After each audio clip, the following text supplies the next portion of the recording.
Broadcasting in downtown Roswell, New Mexico. It's Mornings with Mike Winters on 106.5 Roswell's Talk FM. Is that what I sound like when I talk? Now, here's your host, Mike Winters. And good morning, one and all. Welcome to Mornings with Mike Winters. I am he.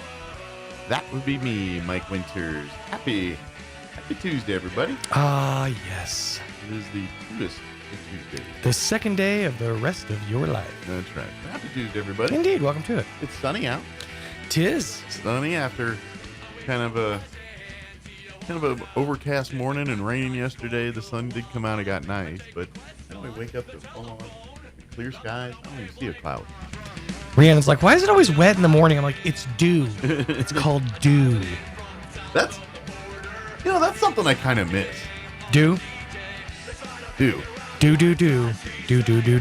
But growing up in Maryland, that's a thing.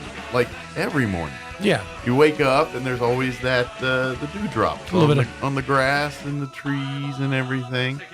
And since being out in New Mexico, I never see that. I mean, once in a blue moon, but you never see that. So it's kind of like, yeah. But it's almost one of those things that I forget that I don't have that anymore. Right. You know, it's because it was just a thing. Like, as a kid, you go out in the summer morning, and if you go out at 8 in the morning, you better not roll around the grass because you're going to get wet. Right. So what you're saying is, don't know what you got till it's gone. That's right. That's right. We're hitting you with a little that this morning. That's but it. Yeah. So that being said, not that I want like dew every day, but embrace the dew. The dew. That's right. Well, happy Tuesday to you. Yeah. Do you love it? No, it's just moist. But happy Tuesday, everybody. Hope all of you are having a delightful day. Sorry, Cowboys fans, not the best of nights last night again. Yeah, I'm sure you're just broke up about it. I am, but well, see, I can't get too mad because they play each other this That's weekend. what I'm saying. I'm sure them going in with a loss, another loss, well, on the record. It's not like we're coming in, ready for battle either. We're coming off 2 losses ourselves here. So. Yeah, but those are hard-fought battles that you lost. Yeah. The Cowboys just cowboy gonna cowboy, Well, put it this way. This is all good for the Cowboys and all bad for Washington because Washington beats them by 30. That's what they're supposed to do. Thank goodness we move on. No one bats an eye. Mm-hmm. If the game is close or the Cowboys win, that's a Cowboys win. Sure. And despite the fact that Washington's better, it's like, are you though? You're still losing to Philly. You're still losing to Dallas. Yeah. This is the mindset, by the way, of a traumatized child. Oh yeah, someone who's who's been PTSD all up with my Washington fandom. Yeah, beaten over the head with his team over years. And I'm probably the worst kind of Washington fan, like the one with the most trauma. Mm-hmm. And I say this because I got in, the age I am. I was born in '73. They won that first Super Bowl there in '82. They only became a team like a year ago. No, I'm just saying. Before that, it was like 2 other teams.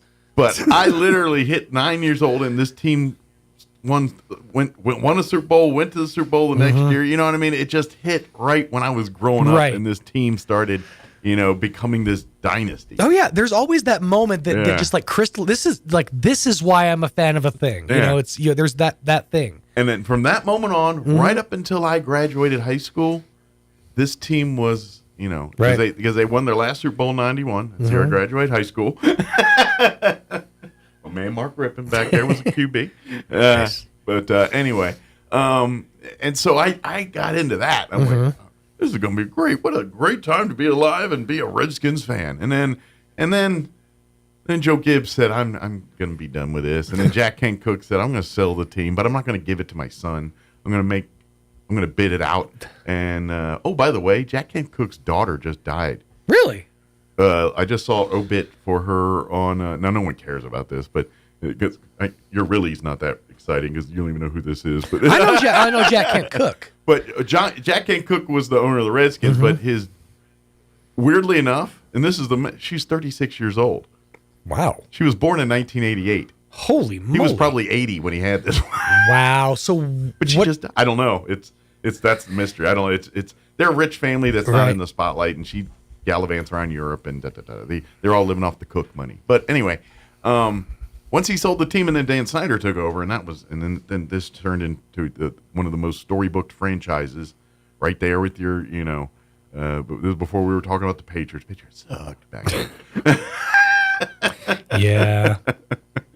It was teams like Dallas, New York Giants, not the Jets, the Giants, Washington, San Francisco. There were some dominating teams. But anyway, and then we went from that to basically being the Cleveland Browns. Yeah. And so it just... But now it's your moment. Now you guys are back in for at least for now. I hope so. It feels like it. It's feeling like it. But I ain't going to lie. There's that creamy back of the head there that's going... Oh, they're going to mess this up, too. And I'm just saying, if this is your building year, because technically you guys are starting from scratch, this year. Absolutely. If this is your building year, y'all are going places. That's why I'm happy and optimistic and remain even keel. But as a punished fan, there is that little id back there that's going, they're going to blow this up somewhere or not. Give it a second. Wait for it. There it is. Yeah. Exactly. So sorry, Cowboys fans. I hope you're going to have more misery this week. You know what, though? I will give you this advice. As a Commanders-Redskins fan, I will give you this advice, Cowboys fans. Sometimes you got to hit the bottom to come out on the other, to get the Phoenix. Yeah. And this team never really gets to the bottom. It stinks. Well, here's what happens is they get to the bottom, and they realize that's a false bottom, and there's still so much further they can sink. But there's always this, but we're just a piece away mindset. And you're not just a piece away mindset. You're not even close to being just a piece away mindset. You're a whole culture change mindset. Until Jerry Jones is no longer making football operations for that team, you will continue to be what you are. And it took finally actual professionals showing up in Washington to show me this is the way. Professionals showing up in Washington. That's rich. Not in the Capitol building or other parts of D.C., but in you know what? In Virginia, where Commanders Park is. But I will say this: it's one heck of a stadium they built. It's a nice stadium.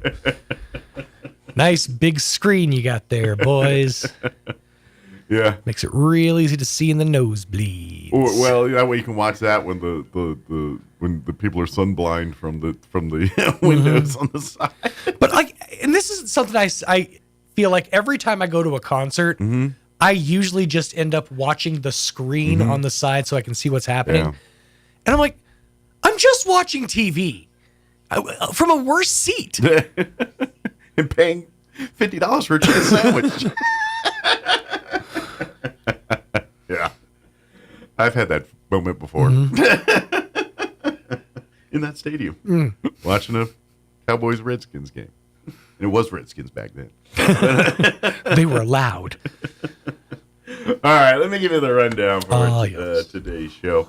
We're going to replay our interview we had with County Manager Bill Williams on Friday. He gave us highlights from the County Commission meeting on Thursday and just updates on County Biz. So we'll play that interview for you here in just a bit.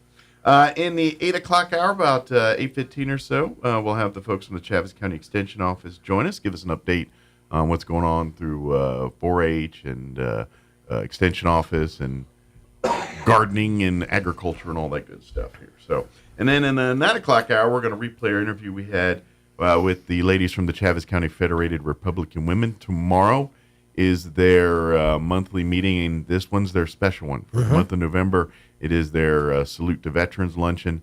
They invite veterans to come be out, and part of that, I imagine if you RSVP today, you can still get in on that for tomorrow. But we're going to play that interview and tell you all about that. So. Very good. And then, of course, we'll have all of your newses and whatnots Thanks to Gene, he was just updating in there. Yes. I forgot to do that, so bad me. But I got to train my brain on that one because it's a whole inside baseball thing. We have computers supposed to do things that aren't doing. They're not doing none of the stuff they're supposed to do. They're still getting paid too. Barely even calculate these things. That's right. The squirrels are getting tired. But anyway, so let's do this. It is 7:16. Let us get you up to date on the weather. Ooh. Roy got a new jacket. You're going to need that jacket tonight, Roy. It's going to be Chile. Just the one. It's dropping. Dropping like it's not hot. I'm meteorologist Steve Hamilton with your Pecos Valley weather. A little bit breezy today. Wind out of the northwest at about 5 to 15 miles an hour. Not bad. We get plenty of sunshine and our highs in the low to mid 60s with high pressure taking over the weather pattern for a while. Overnight looks clear, lows near 30. Then we'll be a little bit cooler on Wednesday with upper 50s. We keep the sunshine. Warming up on Thursday, upper 60s and sunny. That's your latest forecast. I'm meteorologist Steve Hamilton.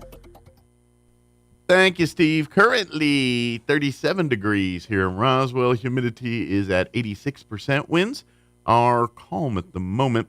We are looking at sunny skies today and highs in the low 60s. 63 are expected high.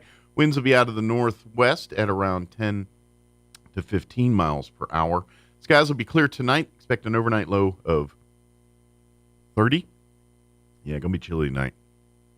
Below freezing. You know what that means, though. Make sure you leave a drip on the faucets and all that. I know we're not getting down to like teens, but if you have a tendency to have freezing pipes when times like this hit, we will be below freezing tonight. So might want to leave the trickle on the sinks. And if you got those cabinets that don't have the pipes exposed, the heat, do all that, might want to leave them open tonight. So because like I said, it will be below freezing tonight here. So, yeah, Roy, go ahead. I just want to say, not even the drip, like, because I've done the drip. And the drip didn't work? And it doesn't always work. Okay. So you might want to go for like the full trickle? The little trickle, yeah, the little cold trickle. The little stream of all right. Islands in the stream or a little cold trickle. Trickle's a better word, yes. All right. Sorry. That was you ever seen Days of Thunder? No. I got to. That was Tom Cruise's character in Days of Thunder, Cold Trickle. Oh, really? Yeah. Which there's an actual NASCAR driver, Dick Trickle, but that's got too many jokes associated with it, so I went with Cold Trickle. Oh, Cole Trickle. Cole, C-O-L-E. Oh, okay. Like cold trickle. Not cold trickle, Cold Trickle. Yes, and make sure it's hot water, too. I mean, it doesn't have to be, but, you know, yes. It helps when it's hot water. But yeah. So depending on that, I do drips, but then again, I don't think any of my pipes are on outside walls, so I think mine's just overkill. But either way, be prepared. You might be experiencing those things tonight. A lot of people don't like Tom Cruise. And just yeah. like every time I try to watch a Tom Cruise movie, they're like, "Oh, I don't like Tom Cruise." He's a nutbar and stuff. But I put that aside. If I based my movie watching on actors' real life things, I'd never get to see TV again. Right. For you Wednesday, we're looking at sunny skies and a high of only 57 tomorrow. Winds be out of the northeast, 5 to 10 miles per hour. For tomorrow night, we are looking at clear skies right at freezing tomorrow, 32 for an overnight low. South winds at around 5 miles per hour. Warming back up Thursday, sunny, highs in the upper 60s, 67 expected high with northwest winds at around 5 miles per hour. Partly cloudy Thursday night, overnight low of 34, so just a smidge over freezing. Back up into the upper 60s for Friday, 67 under mostly sunny skies. Friday night, partly cloudy, overnight low of 37. And then warm for the weekend, 70s. Yeah, 72 and sunny on Saturday, mostly sunny and 74 on Sunday, and 70 on Monday of next week when you head back to work. All right, 7:20, we're going to take a 2-minute break, and then we're going to play our interview with Chaves County Manager Bill Williams. Don't go away. You're listening to Mornings with Mike Winters. Good morning, this is Smiley Wooten at the Roswell Livestock Auction. 2,401 head of cattle sold on Monday on an uneven market with excellent buyer attendance compared to last week. Stocker calves sold 10 to 15 higher, feeder cattle 5 to 8 lower. Packer cows 4 to 6 higher, Packer bulls 2 to 4 lower. 3 to 400 pound steers 355, 370, 3 to 400 pound heifers 298, 320, 4 to 500 pound steers 308, 355, 4 to 500 pound heifers 257, 298, 5 to 600 pound steers 261, 50, 308. 5 to 600 pound heifers 227, 257, 6 700 pound steers 233, 261, 50, 6 to 700 pound heifers 210, 227, 7 800 pound steers 210, 233, 7 800 pound heifers 190, 210. Packer cows 119.50 to 133, canner and cutter cows 108, 112. Packer bulls 140, 146, feeder bulls 125 to 130. The top half of the cow-calf pairs were not tested this week. In the top half of the bred cows, $1,900 to $2,700 per head. We do appreciate the business, and we'll talk to you next Monday morning. This is Smiley Wooten, Roswell Livestock Auction. Artesia General Hospital has welcomed cardiologist Luther Weathers to the team. Dr. Weathers is board certified with a subspecialty in cardiovascular diseases. He treats patients with genetic heart defects, heart rhythm disorders, heart failure, coronary artery disease, chronic high blood pressure, and other cardiovascular diseases. Call 575-736-8270 to schedule your visit with Dr. Weathers in Artesia, or visit artesiageneral.com/cardio appointment. Se habla Espanol. Hi, I'm Chef Anthony Noble at the Valley Cafe located at 801 West Brasher in Roswell. We want to welcome you for dinner 5 to 8 p.m. weekdays, except Wednesday we close at 2 p.m. If you haven't tried our food yet, I hope you come try one of our dinner entrees, pasta, soups, salads, burgers, and sandwiches, and our weekly specials as well. Let me make you great dinner. Visit the Valley Cafe at 801 West Brasher, the Orange Building across from Church on the Move in Roswell. Can't see us in person? Find our full menu on DoorDash, Grubhub, and Uber Eats. The octopus and the squid both have 3 hearts. That's why they eat so many Tums. Here's Mike Winters. Joining us in studio.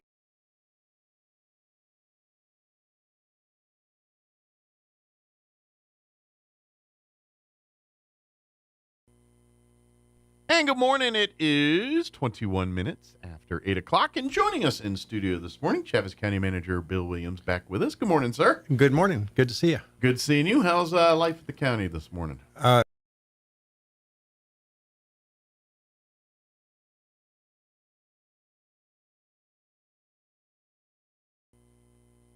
And good morning. It is 21 minutes after 8 o'clock. And joining us in studio this morning, Chaves County Manager Bill Williams back with us. Good morning, sir. Good morning. Good to see you. Good seeing you. How's life at the county this morning? It's good this morning. We've been extremely busy for a I'm while. going to say still in the cleanup efforts. And, Roswell, Dexter, Hagerman, parts of the county, we're still dealing with debris and flooding issues and all that. So. Right. Yeah. And Alex, shout out to Alex Palomino, our public service director. He's took the lead on this from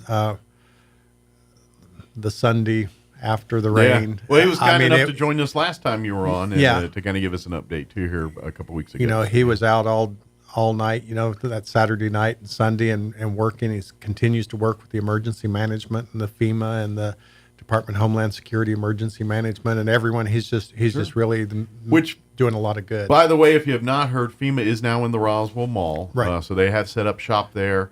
And also there are, I don't have it right in front of me, but I saw the neighborhoods are going to be hitting today and tomorrow. Yep.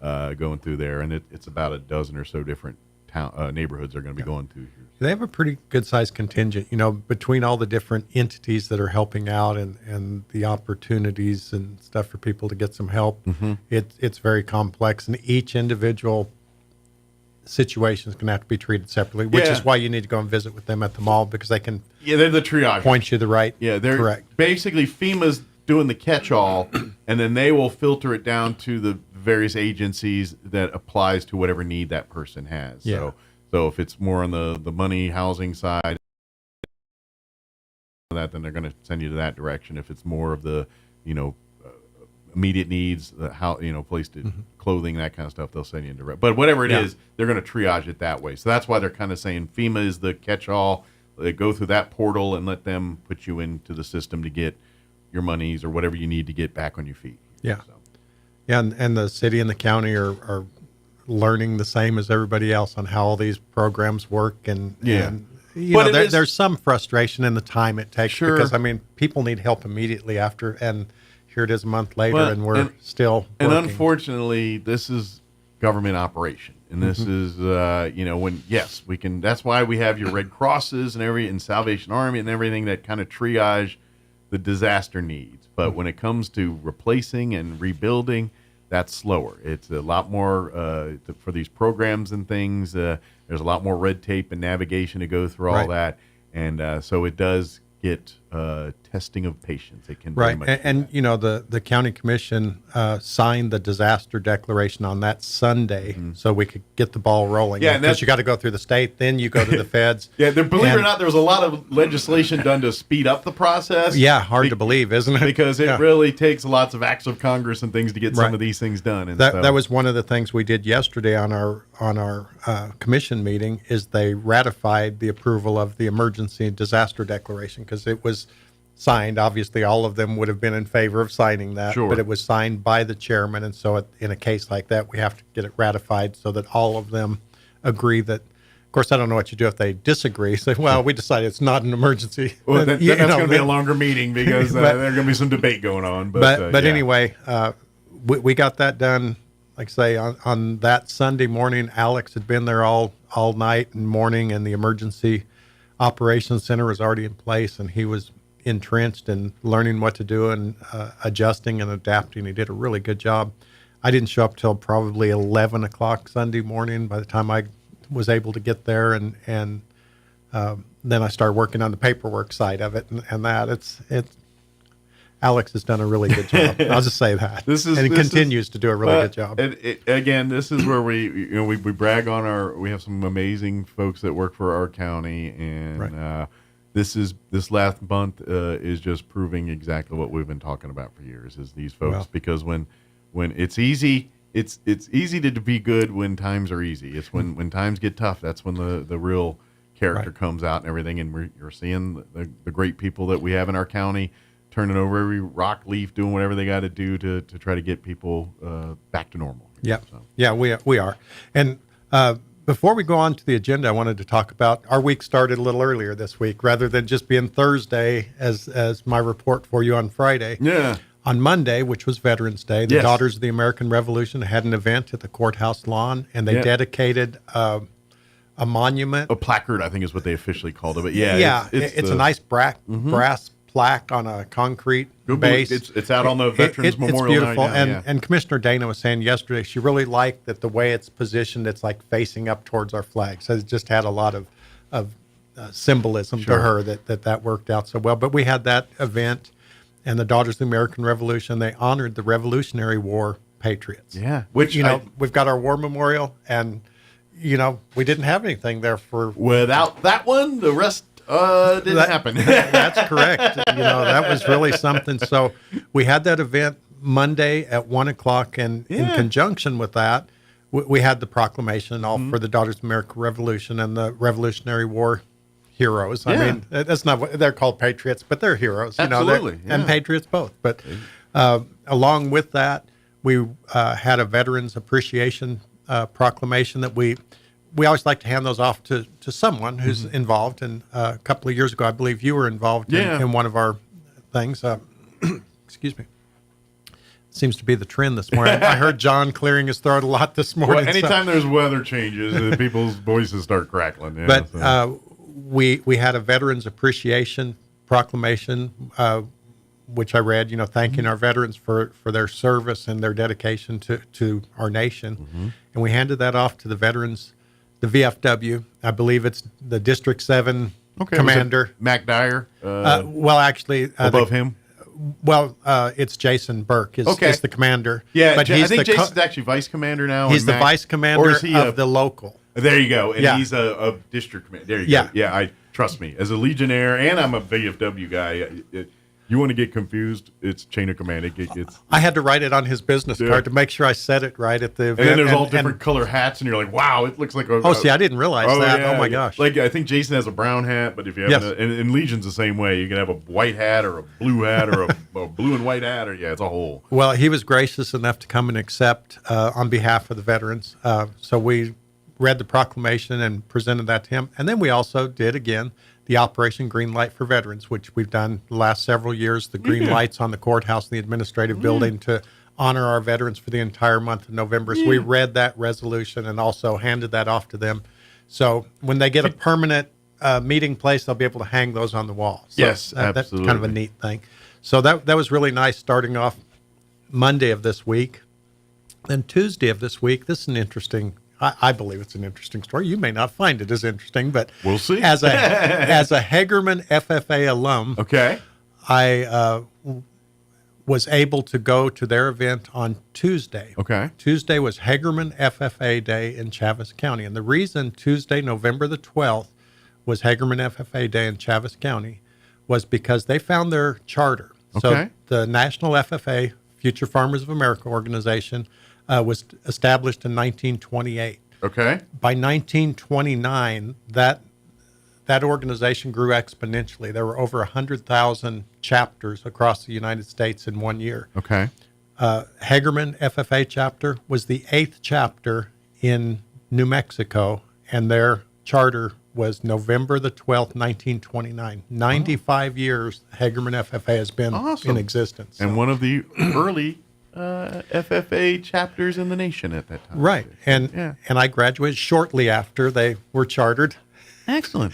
From Hagerman. Just a year or two. Yeah. But 1930, there's Bill Williams. No, I'm just kidding. The commission provided a proclamation for them to honor their life and their livelihood. Mm-hmm. And something really fascinating to me, like I say, I grew up in Hagerman. I was a member of the Hagerman FFA. They have 92 members in the Hagerman FFA right now. Wow.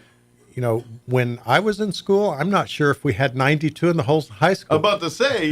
No, we did. But that's just proof that, go slowly, Hagerman has grown over the years. Yes.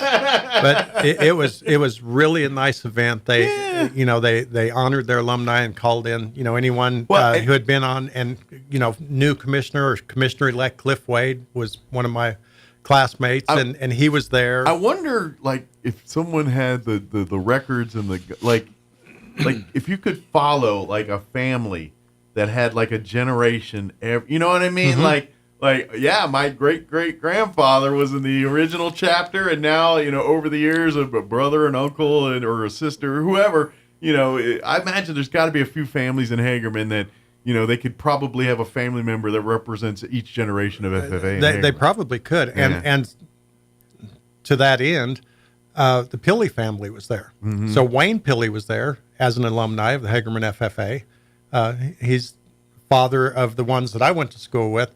Wesley Pilley and his older brother, Teddy Pilley, were there. I think Wesley was the president my first or second year, so probably 1976 or 1977, Wesley was the president of the Hagerman FFA. He was there. His father was there.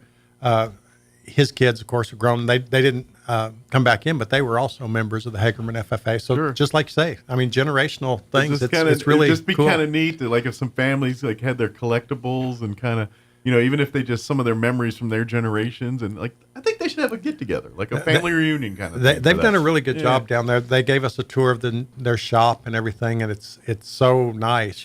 Back in the day when we were there, we almost had hand cranks on the table saws and stuff to do things. Technology's changed a wee bit. They had some very nice equipment in there, and they've grown the program really well. And there are literally hundreds of plaques of things that they've won over the years in their classroom. All I can tell you, folks, is you see the world we live in, and you see about all the more people we have on this planet and less people making food. What I'm telling you is we need to make sure Hagerman FFA and every other FFA is going strong for the next 100, 200 years here, because those are the kids that are going to solve these problems on how to feed all these people. That's the folks that are doing it. So whatever bells and whistles and fancy technology we can get into these things to help these students, let's do it. Amen. Bring it, Mike. Bring it, brother Mike. Because I want to keep eating, and I want my kids to keep eating. Well, it has been a really fun week with those proclamations and stuff. And then moving to yesterday, we had a proclamation for the election workers appreciation. And again, we've had that discussion. They are the backbone of what keeps things running. Put it this way. Without them, the government don't run. America doesn't go. We can't right. get on to the next thing without having our free and fair election, and it's those volunteers that make sure that happens. They did a wonderful job, as they always do. Our clerk, her staff, they all did a wonderful job with the elections. And they put up with so much, and we're so thankful that they are. We even had a car fire at this. Was that a flooding debris related thing, maybe? Yeah, it was after the flood, and I don't know if it was the debris or an electrical short or what. But, probably flood certainly, related, but certainly related to the flood. And so there was a fire, and they called. Yeah, that's generally. I grabbed a fire extinguisher and went running down there. By the time I got there, the fire department was there. Thank goodness. I would have really. They just happened to be voting. No, I'm kidding. They were. But yeah, and that's why. Now, granted, you probably got another year or two here before you're going to be stepping into to make a decision on anything. But just remember that when you do go vote, these are all volunteers that do amazing things.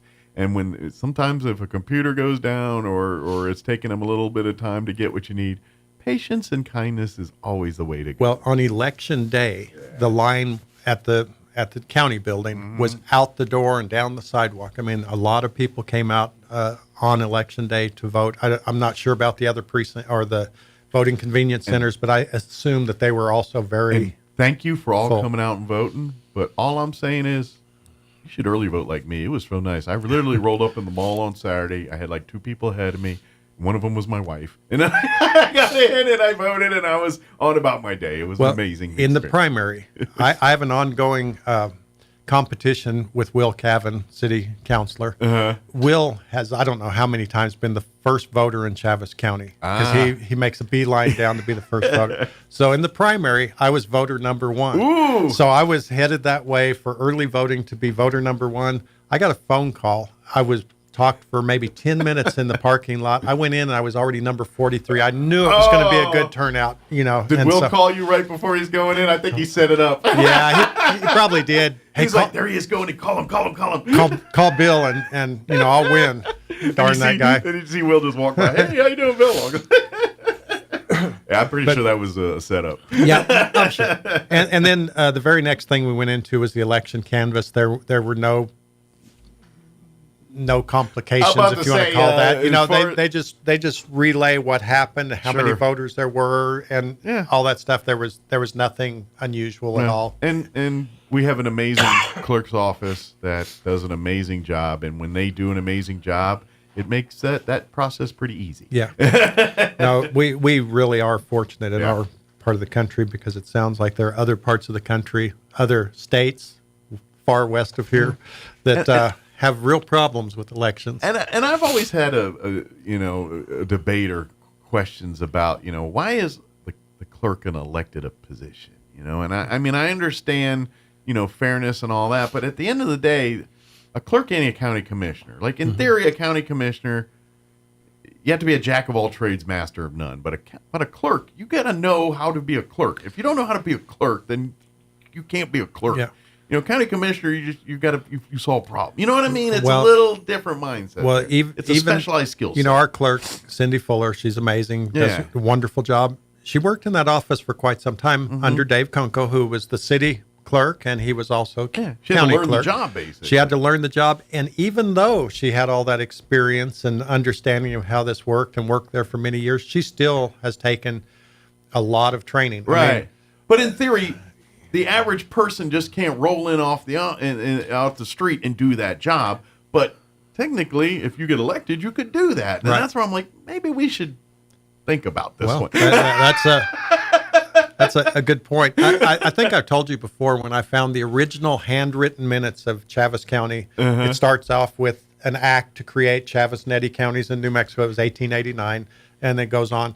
The very first thing they had to do was appoint the commissioners, but then they had to set up for elections. And so they talked about how all that process worked. It was really fascinating to read. Sure. And so I'll always remember that and how important that is, because the very first order of business is to get that done so that we have fair elections, just like you said. Yeah, so that's why please thank them volunteers, and you definitely next time you're in the clerk's office nearby, show appreciation to that staff. They really are a blessing to our community. They really are. Yep. take them some cookies, and then Absolutely. I'll go down and visit them and get eat some them? cookies. Yeah. Well, you'd be like Cindy, because Cindy would be like, I can't eat all, and so Bill will come in. I'll take them off your hand. Yeah. When they all see me coming, they, there goes our snacks. Well, and he knows because the women will be bashful. They really want the cookie, but they're going to be like, no, I can't. And so Bill, I'll take it. Yeah, I'll do it. We had some agreements and resolutions yesterday. We had an agreement between Chaves County and DFA for local government division DWI grant. It was a little additional money that we applied for and were able to get for our DWI program. Okay. We also had an agreement ratifying an aging and long-term services Joy Center appropriation. They had an emergency procurement to repair their fire suppression system. Okay. And, they, of course, that's very important. So we found a way to circumvent the long, drawn-out process that we've talked about. Everything takes time, but an emergency like that when has it comes to be to health done. and safety, that pushes the Right. priority level up a bit. Yes. We had an agreement, again, with the Interstate Stream. That's harder to say than I thought. Interstate Stream Commission for Macho Draw flood control project that we've been working on for a while. And then, of course, I mentioned earlier, we ratified the resolution for the Chaves County disaster declaration. Sure. Roswell, Chaves County, Dexter, all of them are mentioned in the actual Basically, declaration when you go itself to file, make sure. that just streamlines that. So when That's the the claim very, people, very first step, and we did ours Sunday, and I shared that with the city. They're all always pretty close to the same. I believe that they passed theirs on Tuesday. But anyway, those are the first steps we do. And the county one covers everybody in the county, but oftentimes the city will want to do their own. Sure. And in this case, Dexter, the town of Dexter, even did their own, just Well, to be sure. I was about to say the more the better on this one. That's not a bad thing. And we really got a lot of people to notice that there were issues because so many people were working so hard behind the scenes to get things. Like I've heard stories like was it Dexter Hagerman? Like pretty much every single structure in like Dexter was impacted in some way, shape, or form, whether it was minor or major, but every structure was impacted. Well, everything on the west side of the railroad tracks, because the tracks basically acted as a berm, as a dam, and it filled up like a swimming pool. And once that happens, oh my gosh, there were, I believe they said 340 houses. I could be off, but I'm pretty sure that's what they said. 340 houses in Dexter. That is that. In a community that size, that's the whole town. that is a lot. And, our prayers are certainly with them and everyone else too. But, oh my gosh, that is just a tragic turn of events. It's when it's that much and that many people. And that's why we're FEMA and everyone's doing their thing, because this really is this is the most efficient way to get this back up. So we were notified by the state that the floodplain use, anyone that was tearing out and repairs to their houses, they had to get a floodplain permit according to the state. And there's a small fee for that. I think it's $25. Well, we thought that's one of the last things people need to worry about is coming up with money for a permit fee. Nickel and dime on a permit fee. And so the county, we passed a resolution yesterday. The commissioners passed a resolution to waive the development or flood use permit fee. Nice. So that's one thing that people won't have to worry about. One less headache you got to worry about. Yep. And so that's a good thing. We're all in this together, and that's that was just kind of I get what you're saying. We don't really understand why that was such an urgency from I'm sure it made sense at the time from the people above us, but they said no, you absolutely have to do that. So we are, and it doesn't say we have to charge for that, so we removed that fee. So that worked out pretty well. And at the end of the day, I'm sure that fee doesn't benefit y'all in any real, or you're not going to see any impact because of that one way or the other. So what's the point? Yeah, it's not a. We also did our annual holiday schedule every year in November. We try to figure out what days we're going to take off in the coming year. Sure. And so we got that out of the way. It's one of our boilerplate things we usually do in November. Well, we have certain things we do every month, and all I know is pretty much every entity, whether it's the county, whether it's your schools, whomever, when it comes to planning time off, a lot of people have a lot of opinions on those types of things. So Well, they want to share them. That's true. I do want to do another recruitment shout out. If you're looking for a job, the county is a good place to work. Absolutely. If you're an 8-hour employee, you get 88 hours of holiday leave a year. Plus, you also get your regular, vacation time. You get your sick leave, all those things. There's lots of benefits to being a county employee. The retirement is at a higher level than any other governmental entity around here. Our commissioners really take care of their people. They pay more on the insurance. They've been matching those increases for years.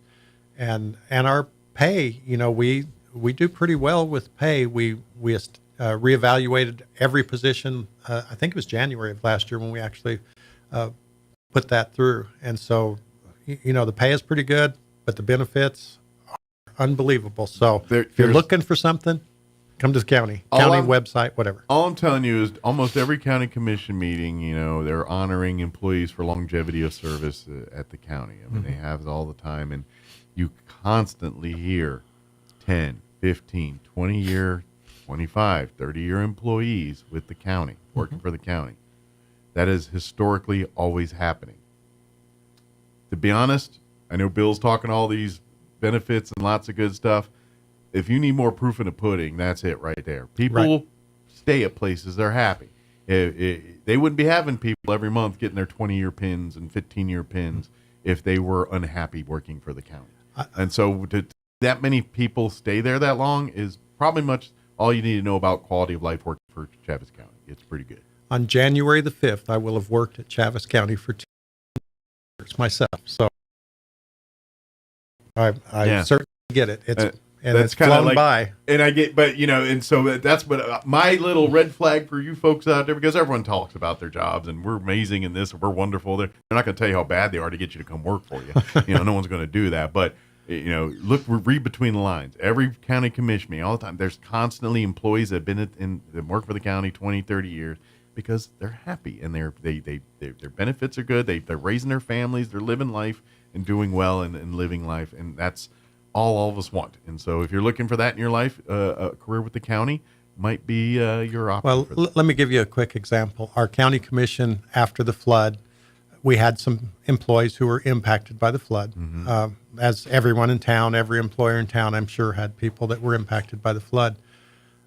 The commissioners felt that the last thing that those people needed to be worrying about was whether or not they had to choose between I need to stay home and clean out my house, I need to go to work so I get my paycheck.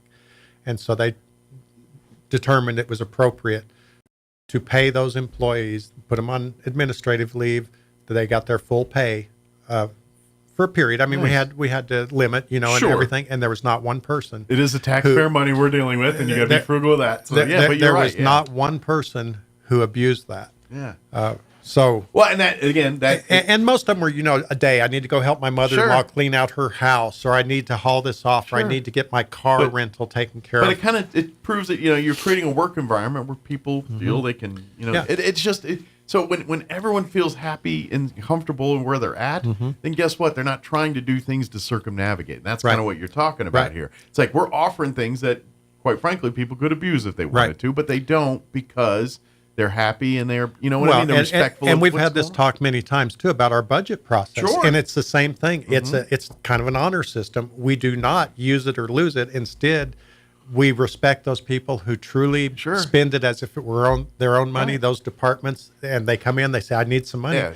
And you can trust them. And you say, what's it for? And we evaluate that. And then, and it saves the county millions. Yeah. I mean, it saves them a lot of money by not just blowing it. Just a life lesson. Anytime you put ultimatums on things, you remember now you're setting a standard, you're setting a minimum.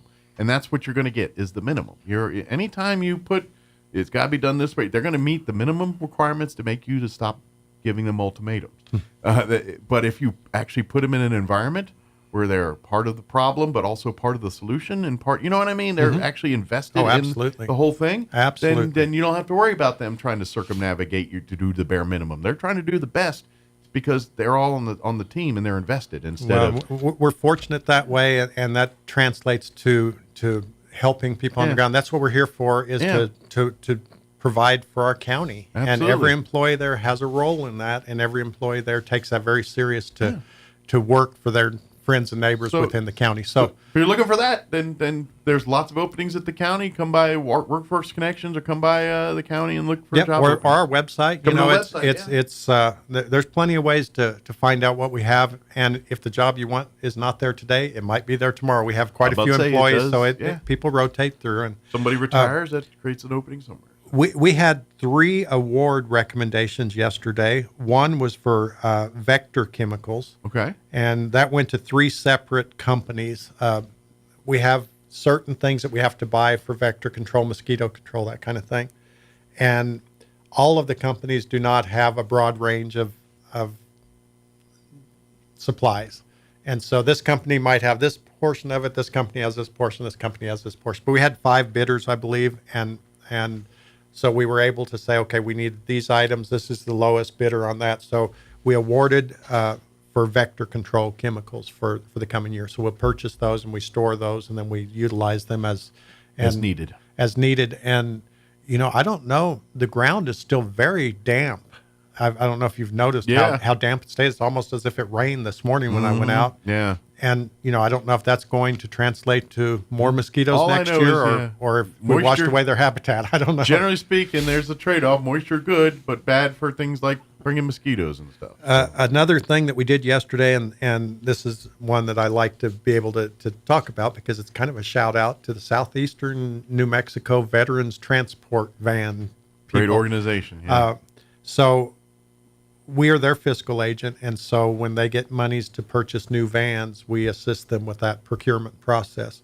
And so we did an award yesterday to Model 1 commercial vehicles, and if I have this right, they are providing the handicap van. Oh, great. And then there are multiple, that's right. They're the handicap van, I believe. And then the wheelchair accessible vans, I believe there were 2 of those and one of the other handicap van. Those were from Roswell Toyota. So, awesome. I believe we have 3 vans coming for them. Great. And we awarded those, so they should be having some new vans. Those guys do a wonderful job. They travel a lot of miles. They put a lot of road miles on those vehicles. They do a wonderful job. And again, talking about volunteers and people that don't. They take veterans from all over Southeast New Mexico to their appointments in other parts of Southeast New Mexico, to Texas, to Albuquerque, to wherever they need to take some of these vets here. But they're taking them out of here in Chavez County or Eddy County. They work all of Southeast and you know, this is a model program. Mm-hmm. Others around the state and probably other states are looking at how they're doing this because they have this down to a fine art. And by the way, they're always looking for more volunteers and drivers. Right. So if you have some time on your hands, would like to drive some vets around and they work around your schedule. And if you're not available here, or if you can only do local runs, they work with your schedule. But they're always looking for a stable of drivers to have handy to do their driving for me. It is a wonderful thing. Call Magel Duran if you have any questions about that. He'll find you a van to drive. Yeah. So. Or call me. I'll put you in touch with those people too. I know there's a few of them. Perfect. The other award we had was for Constructors, Inc. of Carlsbad, New Mexico, for repairs to Red Bridge Road. So we have that coming up. You know, we've been working on Pine Lodge. We did the last portion of it last year. We're going to do another portion of Pine Lodge this year, and then we're going to switch over to Red Bridge and see if we can get that heavily traveled road to hold up for a few more years with the heavy traffic that it gets. And we did have some flood damage on that. You know, we just redid it, and there happens to be a pretty large dip there that took on some water, and we had to make some repairs to that. But otherwise, you know, the held up pretty good.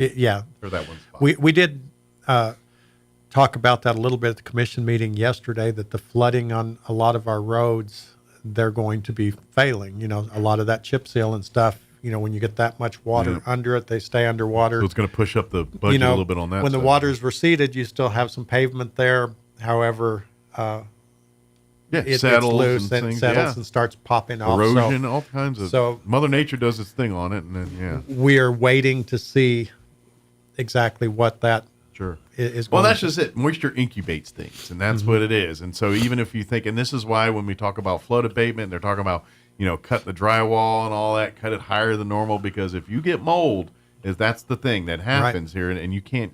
That's when people get sick. People but it's the same thing with roads and stuff too. If you get that moisture in there, next thing you know, it starts eroding that stuff earlier than it should.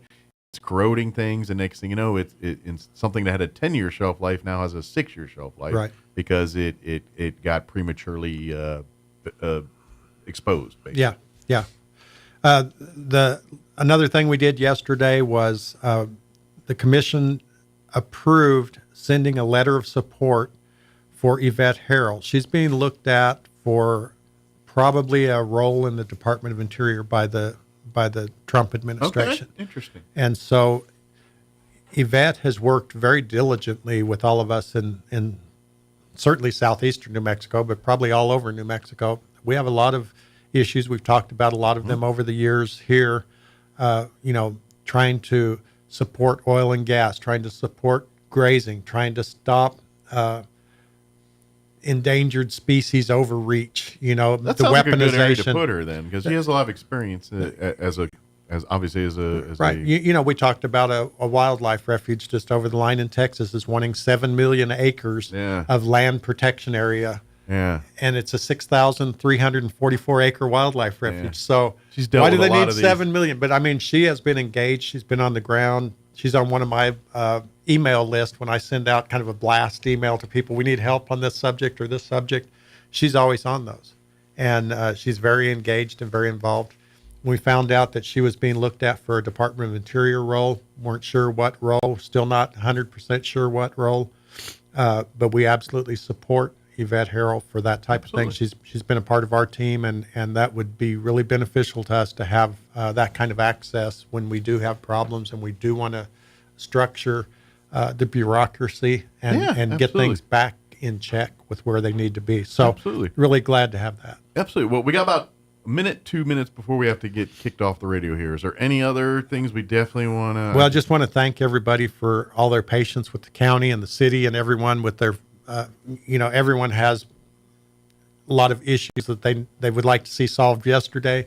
We're all working as hard as we can. We're trying to do the best we can. We're trying to assure public safety.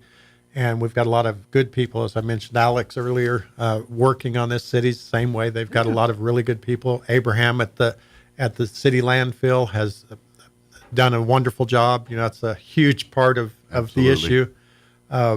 So anyway, just be considerate. That's right. And if you have questions, concerns, reach out and they'll do everything again. But like you said, for as far as getting your stuff back and all that, please use through the FEMA portals, where they go to the mall or they come to you. Please go through that process. That by far is the best way to do it at this point. Right. So, very good. But anyway, we have a great community, and it's probably never been clearer than it is right now. So awesome. Well, Bills, always appreciate your visit. You bet. Thank you, and all your folks, what you do here, and we will see you next time, if not sooner. All right. Sounds good. Thanks, Mike. Bill. Elementary were put on lockdown as a precaution. New Mexico State Police have been called in to investigate as an independent third-party agency, and the officer who fired the shots is placed on administrative leave per policy.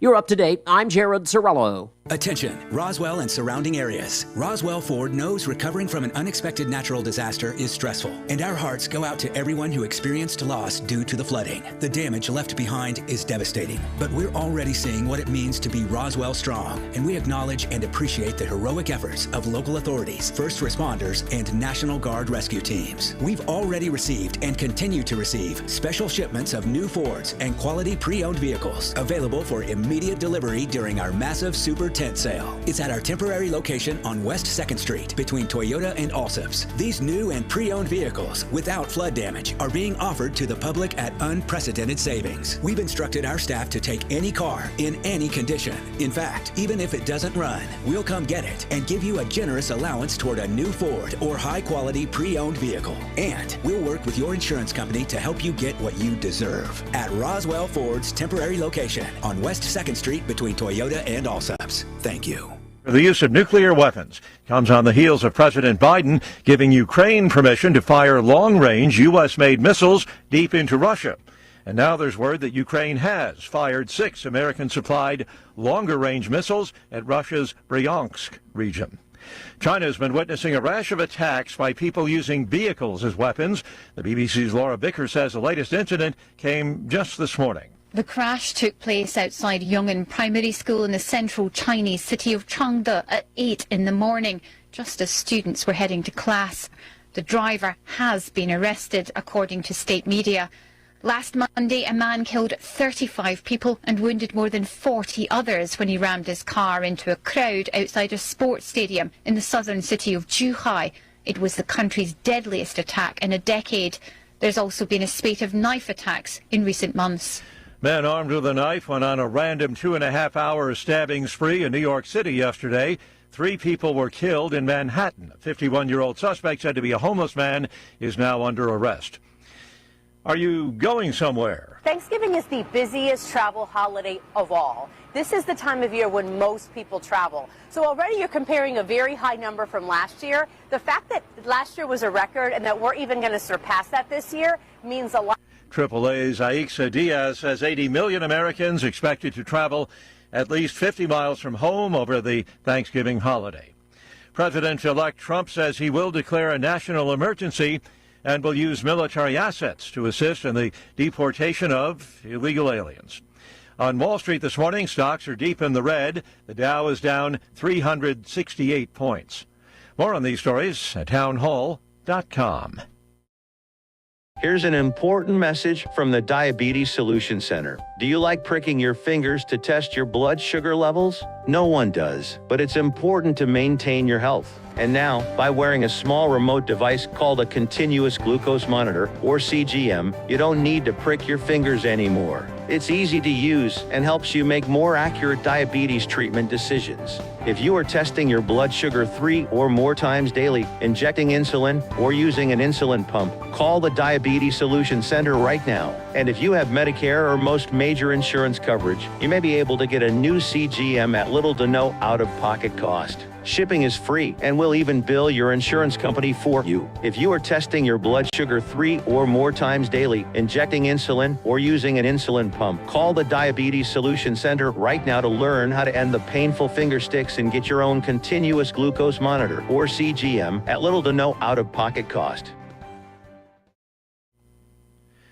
An ambitious reforestation plan is in the works for Denmark. The plans to convert 10% of farmland into forest and natural habitats over the next 2 decades in an effort to reduce fertilizer usage, officials call the agreement the biggest change to the Danish landscape in over 100 years. The Green Tripartite Ministry has been created to implement a Green Deal reached in June among farmers, the industry, labour unions and environmental groups. Under the agreement, just over $6 billion has been earmarked to acquire land from farmers over the next 20 years. I'm Charles de la Tasman. 45 ex-lawmakers and activists have been sentenced to 4 to 10 years in prison in Hong Kong's biggest national security case under a Beijing-imposed law that crushed a once-thriving pro-democracy movement. The defendants are prosecuted in 2021 for their roles in an unofficial primary election. News and analysis at townhall.com. Inspectors suspected there was something fishy going on. Turns out they were right. A Mississippi Gulf Coast restaurant and its co-owner sentenced on federal charges of mislabeling inexpensive imported seafood as local premium fish. Mary Mahoney's Old French House sentenced to 5 years probation and ordered to pay nearly $1.5 million. Mahoney's co-owner has been sentenced to 3 years probation and ordered to pay a $10,000 fine. Jason Walker reporting. Northern California and the Pacific Northwest bracing for what's expected to be the strongest storm of the season so far. Heavy rain and winds are set to pummel the region and potentially result in power outages as well as some flash flooding. The storm system intensifying so rapidly that forecasters have classified it as a bomb cyclone. More on these stories at townhall.com.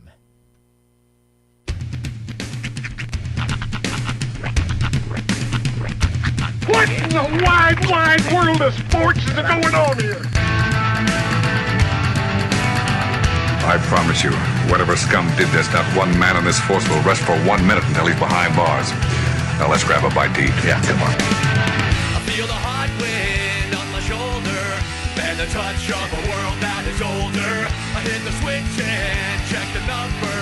I leave it on and then I slumber. I hear the rhythm ringing through it. Flamenco guitar and cumbia music. I hear the talking of the DJ. The travel listen, what does he say? I'm on a Mexican radio. I'm on a Mexican radio.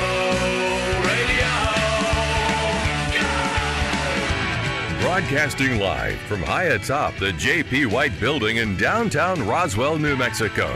It's Mornings with Mike Winters on 106.5 Roswell's Talk FM.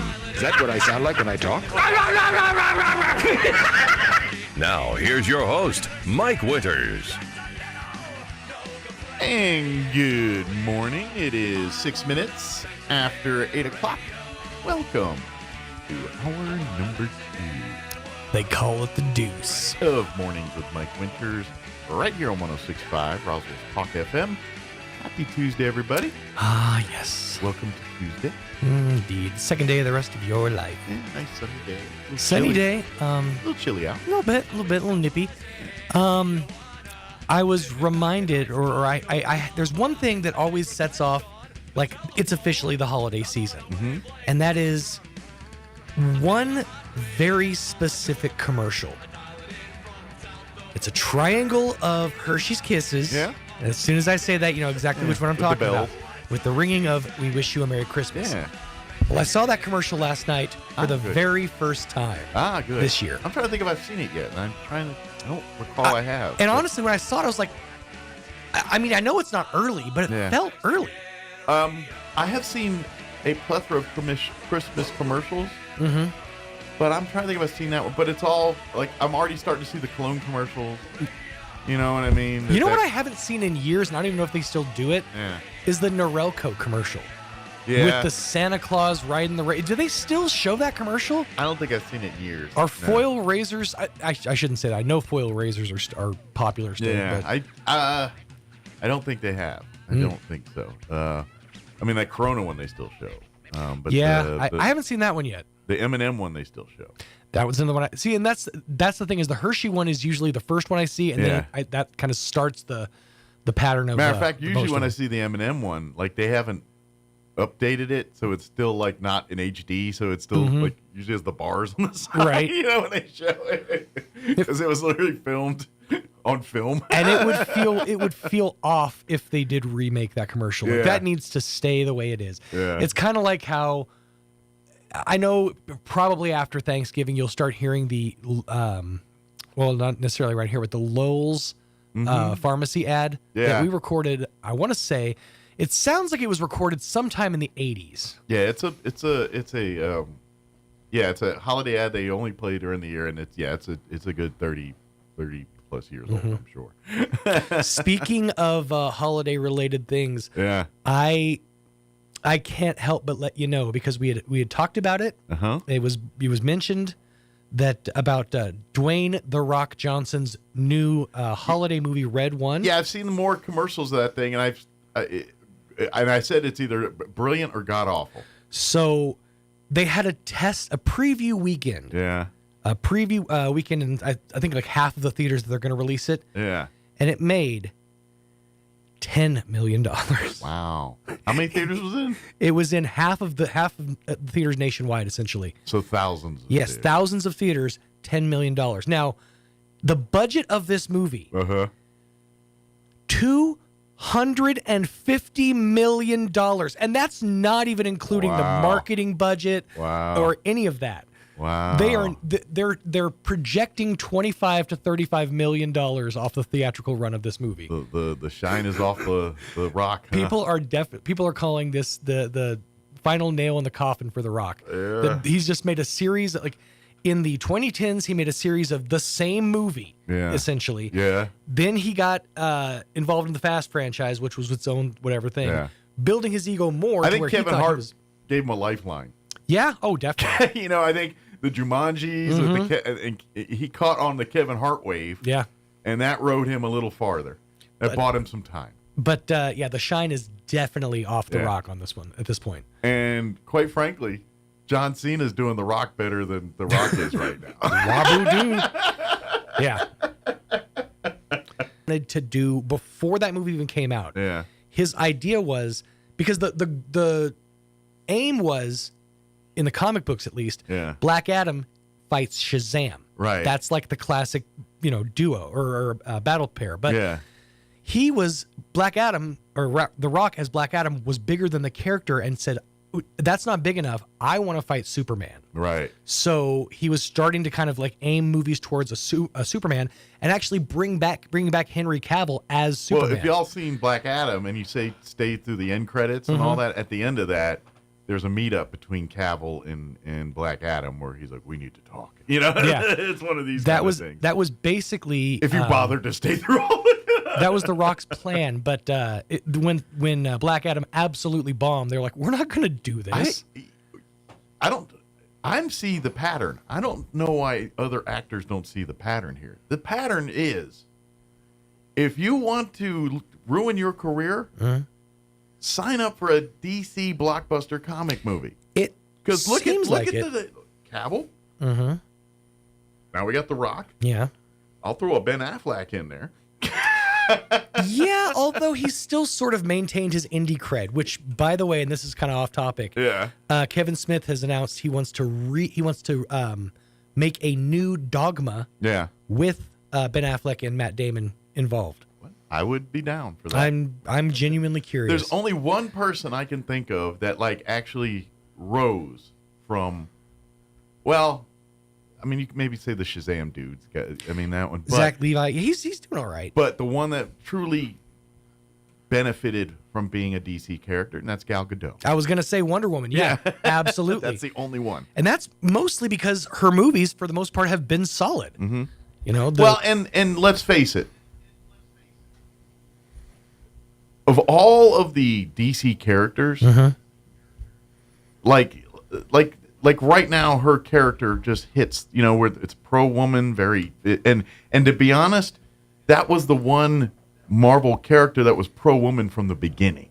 And it's real versus trumped up DC, trying to crowbar heroes or change heroes' backstories to fit a narrative. This one was always that one, and it was true and pure. And I think people gravitate toward that. Whereas you try to trump up a go woman thing or totally evolve another character to fit this agenda, and people didn't gravitate towards that. And so I think that's why, because Wonder Woman's legit. It's a crazy juxtaposition if you look at DC comics in the 80s and early 90s versus Marvel in the early 80s and 90s, and then go and cut to today.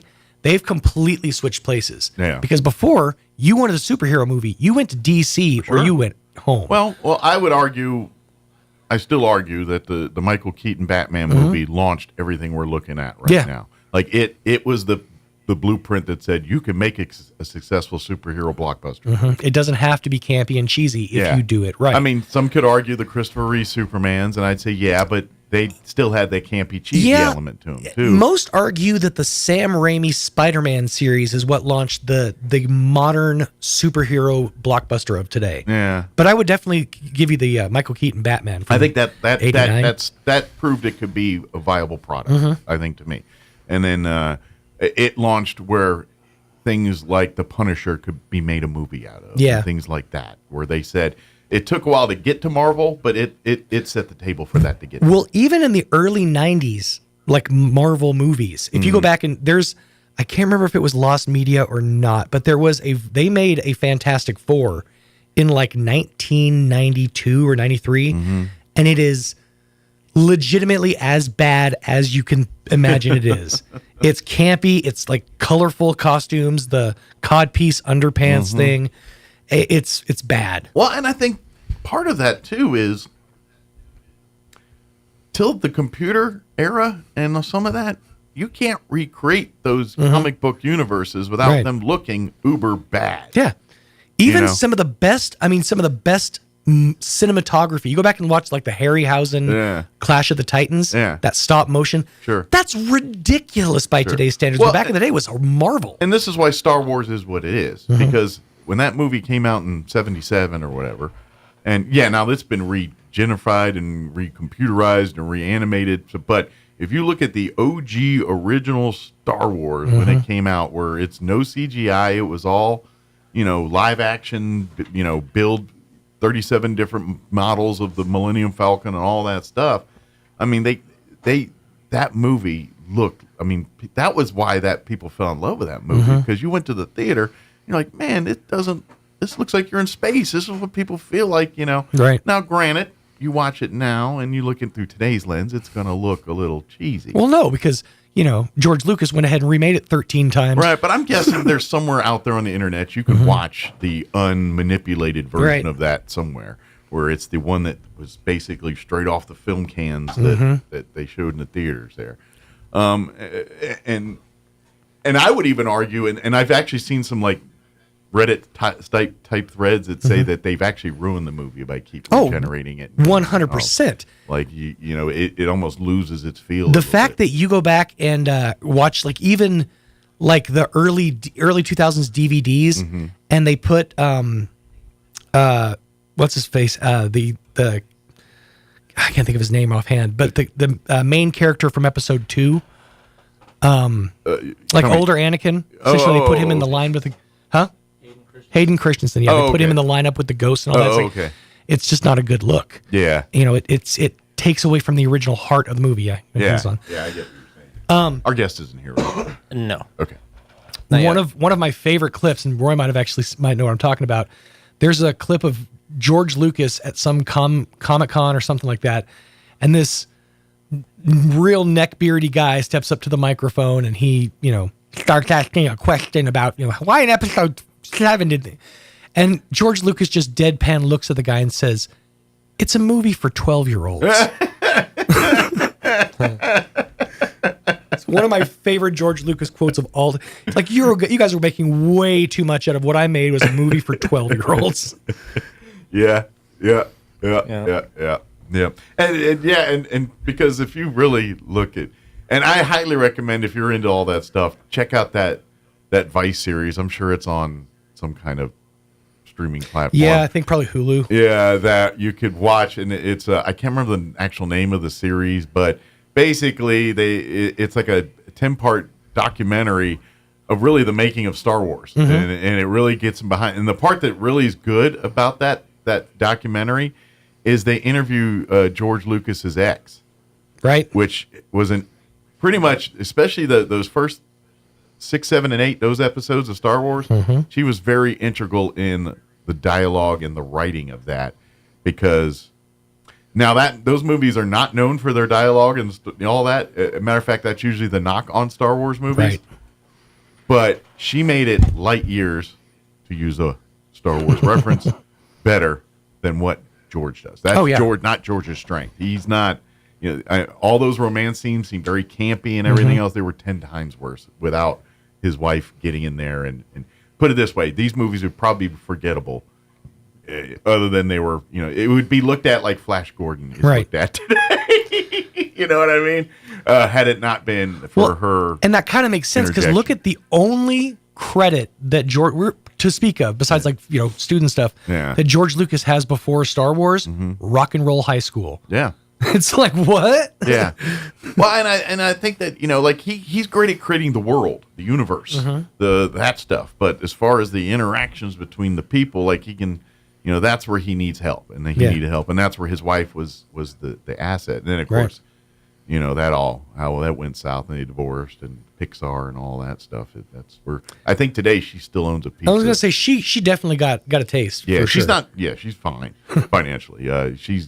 I think she owns a piece of the Skywalker Ranch and gets, because the Skywalker Ranch, it just doesn't produce Star Wars movies. Right. It does anything under his umbrella of stuff. Which, well, Indiana Jones. Yeah, I mean, but there's other things. I think other properties. companies contract there to do their work there, and so there's probably thousands of movies that you've seen that Skywalker Ranch, they just did some production work there for it or something. Which, by the way, Skywalker Ranch, still my favorite flavor of Dorito. Well, now it just messes me up, because I'm like, did you say Skinwalker or Skywalker? That's a whole different show. Right.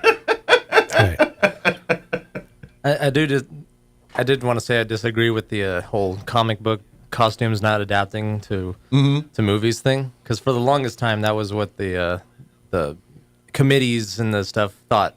Yeah. But then you had Deadpool and Wolverine, which, basically showed that you can have the costume be accurate but to that's an anomaly. Deadpool Wolverine makes fun of itself and rewinds, and so that bucks the curve. It was also, if you're trying to make a serious movie with you trying to buy into these people legit, and they're walking around and it looks like they have aluminum foil on them and they're clunky. I mean, yeah, it's kind of the thing with Deadpool and Wolverine is it was really leaning itself into its own nostalgia. And admittedly, when he put the helmet on, I was like, all right. But I also appreciated what they were doing with it. Like that's part of that. The wit of that is designed to be cheesy. Like it's cheesy on purpose. Wonder Woman is maybe the exception to that rule, because I would say her outfit most closely resembles the Linda Carter TV series Wonder Woman. Right, which I think goes back to the comic book uniform. I think. Right. I mean, I'm not that nerd. I didn't read them that. Well, the Linda Carter one's basically 1-to-1 with the comic book. Yeah. Which is fine. Right. But then they... I have a different appreciation for that Wonder Woman than y'all do. I grew up in the time when that... And guess what? Have y'all seen Linda Carter now? Oh, I know. She's like in her 70s, and she still looks amazing. I was like, wow. I've said the same thing about Sally Field. I'm like, how? I mean, yeah, she's got signs of aging a little bit, but she's still gorgeous. Yeah. Some people just have them genes, man. That they just preserve better than others. I don't know. I mean, sure, she probably lives healthy. Sally doesn't Field's eat genes. garbage like we do, but you know, I'm sure that helps. But I imagine. Honestly, if you really want to revive DC, there's one solution: bring back bat nipples. The Batman costume. Well, I think that's what James Gunn's doing, is leaning more into the comic book side and the and I don't know, and this is just me. I think we've had enough of the dark and gritty stuff. Well, I just think we're just tired of rehashing Batman every 5 years. Yes. It's like pick a Batman and stick with it. Stop. I guess we botched it. We're gonna give you a new Batman. He's gonna have a cooler Batmobile. He's gonna be younger, but he's gonna be grittier. Right. Oh, but even grittier than this. Oh, not that gritty, but grittier than It's like. And that's why people don't care about Green Lantern or Green Arrow or anything, because they don't take a chance on them. Yeah. They don't give them a chance to have a movie and in all fairness, some of those guys have really crappy backstories. I mean, I get the whole Lantern thing's part of a bigger concept. But if you're trying to get me to be intimidated by a dude in a green suit or a yellow suit, and he walks up and says, "Don't let me hold this lantern in front of you." I know. I mean, granted, it does things, but I mean, that's just. I'm sorry. When Batman rolls in, you're like, "Holy, this guy's like, who's the green Ichabod Crane rolling up in here?" I mean, you know what I mean? Yeah, with his utility belt and his. And then when you got another guy called Green Arrow, and you're like, "Oh yeah, people are not going to confuse Green Arrow, Green Lantern because they're going to be like Arrow, Lantern." I'm like, all right, but it's just you're too on the close. Right. Or are we gonna have the purple Bic pen next guy? Yes. I mean, what are we gonna have next? I mean, it's just stupid. That being said, I am just, with the Fantastic Four reboot next year, I believe. They're gonna do another one. Yeah, they're rebooting it. It's the one with Pedro Pascal. Yeah. Is he Mr. Fantastic? Yeah, I think so. Okay. Speaking of reboots, or not reboots, but sequels.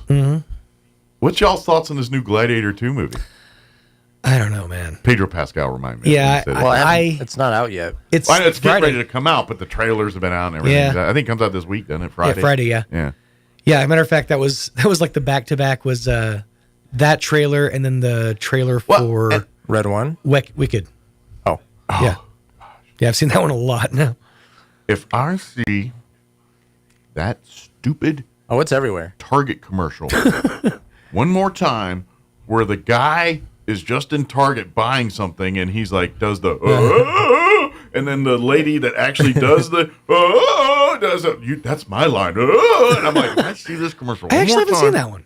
Oh my I don't watch a lot of commercial TV, in fairness. Oh my gosh, if I my love for musicals. Oh, I'm a big fan. Huge. But when I just hear people yelling and then they think this is talent, I'm like, come on. If it's part of a song, But you just hop up in the middle and start going, I'm just kidding. That's Tarzan. Tarzan did that. He went in and said, oh, that's what he did. That's not a talent. You know what's probably going to end up happening? They're going to make a Broadway musical based on the film adaptation of the Broadway musical of Wicked. It's like some kind of weird bastardization of 3 degrees off of what it used to be. And all you people that love Wicked, don't start getting on the nerds about universes, all right? About MCUs, okay? Can't somebody just love both? You can't be like, oh, look, they're going to take it. I was like, Wicked. Your MCU's pretty old, Oz. I'm not a general fan of music. I mean, I'm not a fan of musicals in general. There has to be a point to them. Like in order for me to enjoy it. Yeah. So I'm not a blanket musicals fan, but I mean, I'm probably going to go see it.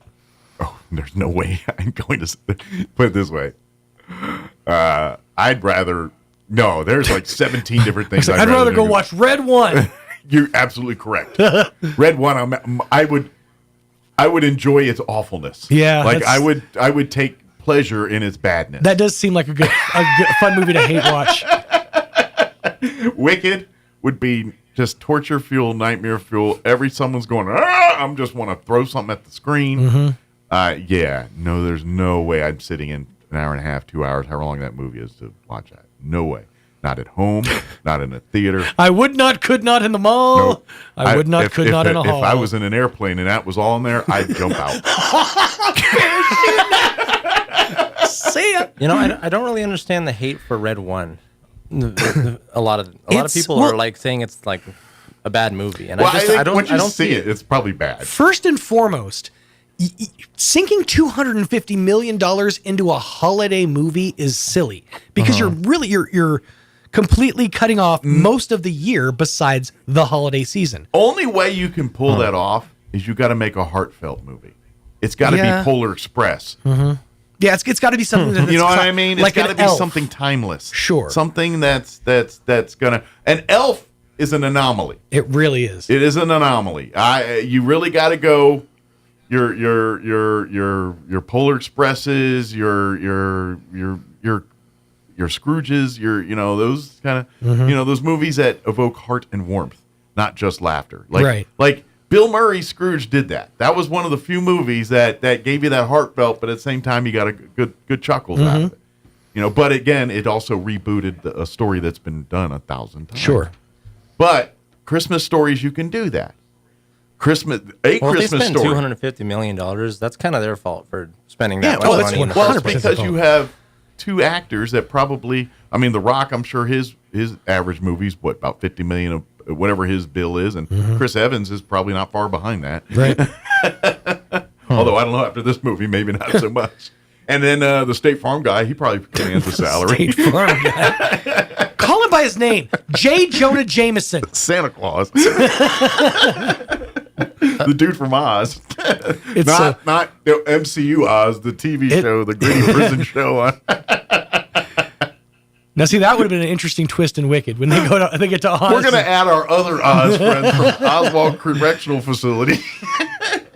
Now, to answer your question, I did see a video about Gladiator 2 saying it's like, I did see one saying it's anti-masculinity or something. Oh, really? But like, how's a movie about dudes fighting in a ring anti-masculinity? I don't know. It's maybe men are evil and they make other men fight each other or something. I have a feeling what we've seen in the trailer. Did they Ghostbuster Gladiator? I have a feeling what we've seen in the trailer is all the action scenes in the movie, and they're going to shoehorn in some kind of romance into the story. And I don't know the story. Is Pedro Pascal or whomever what's his name's kid or something? I don't know. I'm not sure. Because it is a Russell sequel. Crowe. Yeah, Russell Crowe. But it is a sequel. It's not a whole. It is a continuation of the Gladiators movie, right? It's not like its own. It's not reboot of Gladiator. It's the continuation. So I'm gotta make a guess that Pedro Pascal or whoever the main good guy is. I don't know because I watched the trailers and I'm not even sure who that is yet, to be honest. You know what I think they did? I think that this is a new Pearl Harbor. Like that guy, this is, you know exactly what I'm talking about. I know exactly what you're talking about. Because the trailers and all the advertising for Pearl Harbor was, come on out, fellas, come to a real war movie about Pearl Harbor. I will tell you the moment that got me. I will tell you the exact moment in that trailer that got me. It was the scene where they show the Japanese bomber release the bomb, and then they follow the bomb all the way down to hit the battleship and blow up. Right. And I was like, that was the coolest set of video I've ever seen. I am going to be at this movie. That was the ultimate rope-a-dope right there. It is. And it was a campy romance movie. Like painfully bad. So all it was missing was, did it have an Aerosmith song? That was like all it was missing. Probably. And if it didn't have Aerosmith, it was something. It had something. But that's, I feel like that's probably what's going to end up happening with this movie is they showed us all the action stuff, and then it's going to be like the love of like Hermes and whatever. Ramses. It was a Ramses. That's Egyptian. But yeah, I have an inkling that's probably what's going to happen with this one. Now I just got this image. Pedro Pascal comes out of the ring. All of a sudden, I stand with you just to hear you breathing. Got the Caesar cut, holding a sword. I will die for you. You know it's true. Everything I do it for you. Brian Adams. Maybe it's a whole medley. Brian Adams, and then we hit him with Smith. Aerosmith. Right? I like it. Yeah. So I don't know. I'll withhold judgment until it comes out, until it comes to streaming, because I'm not going to go out and see that one. Yeah, I don't think I will either. It's not a musical. That one's not going to draw me to the theater. I'm not going to spend money on it. There's no Wicked. Yeah. Plus, if you go to the theater at the same time, you might run into the Wicked people, and they're loud and singing, and I'm like, it'll go away. Yeah. Just here to get my popcorn and go. So, but I think gotta our go guest to the radio. I think is our guest here? I thought I heard the phone ringing. And not sure. No? Okay, bummer. All right, well, let's do this. We're supposed to have the folks from the extension office join us. They may pop in here in a few minutes. Let's do this. Let's go ahead and get you up to date on the weather. I'm meteorologist Steve Hamilton with your Pecos Valley weather. A little bit breezy today. Wind out of the northwest at about 5 to 15 miles an hour. Not bad. We get plenty of sunshine and our highs in the low to mid 60s with high pressure taking over the weather pattern for a while. Overnight looks clear, lows near 30. Then we'll be a little bit cooler on Wednesday with upper 50s. We keep the sunshine. Warming up on Thursday, upper 60s and sunny. That's your latest forecast. I'm meteorologist Steve Hamilton. Thank you, Steve. Currently 44 degrees here in Roswell. Humidity is at 73%. Winds are calm at the moment. Pretty nice day today. Low 60s for a high today, 63 under sunny skies. Winds will be a little breezy. Not bad breezy. 10 to 15, what we're used to. But out of the northwest today. Skies will be clear tonight. Looking at an overnight low of 30. Winds will be out of the north, 5 to 10 miles per hour. For Wednesday, sunny skies, cooler tomorrow, 57. Like I said, it's going to be 30 for an overnight low. So our high tomorrow is going to be a little cooler, 57 for an overnight low. Winds out of the northeast, 5 to 10 miles per hour. By the way, with temps being below freezing, might want to consider dripping the faucets and doing all that stuff so you don't prevent the freezing pipe situation. Tomorrow night as well, clear skies, overnight low of 32, so right at freezing. South winds at around 5 miles per hour. Thursday, we warm back up into the upper 60s. Sunny skies, 67 for a high.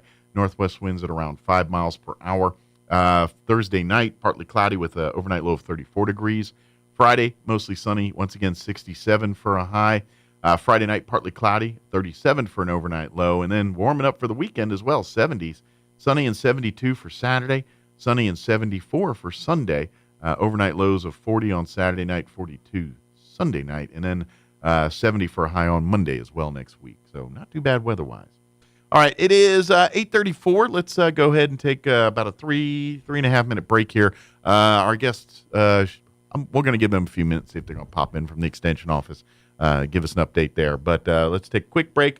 We'll be back on the other side.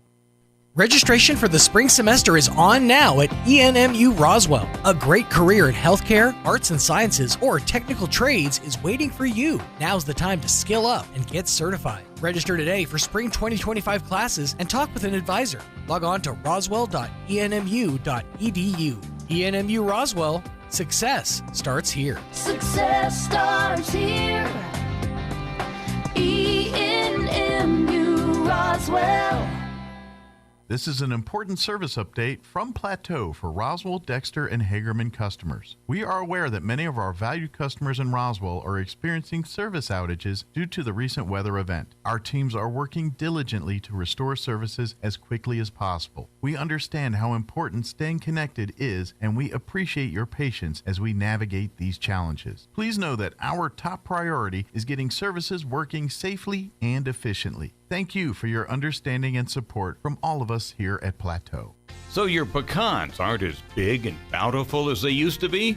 Well, what would Jim Gill do? Hi, this is Ben from Roswell Seed Company. Few people knew as much about pecans as Jim Gill. And if he were here today, he'd tell you it was time to fertilize. He'd tell you just what you need and show you how to use it. Then he'd make some joke about your neighbors making fun of your nuts. So when there's trouble with your pecans, head for Roswell Seed Company and ask them, what would Jim Gill do?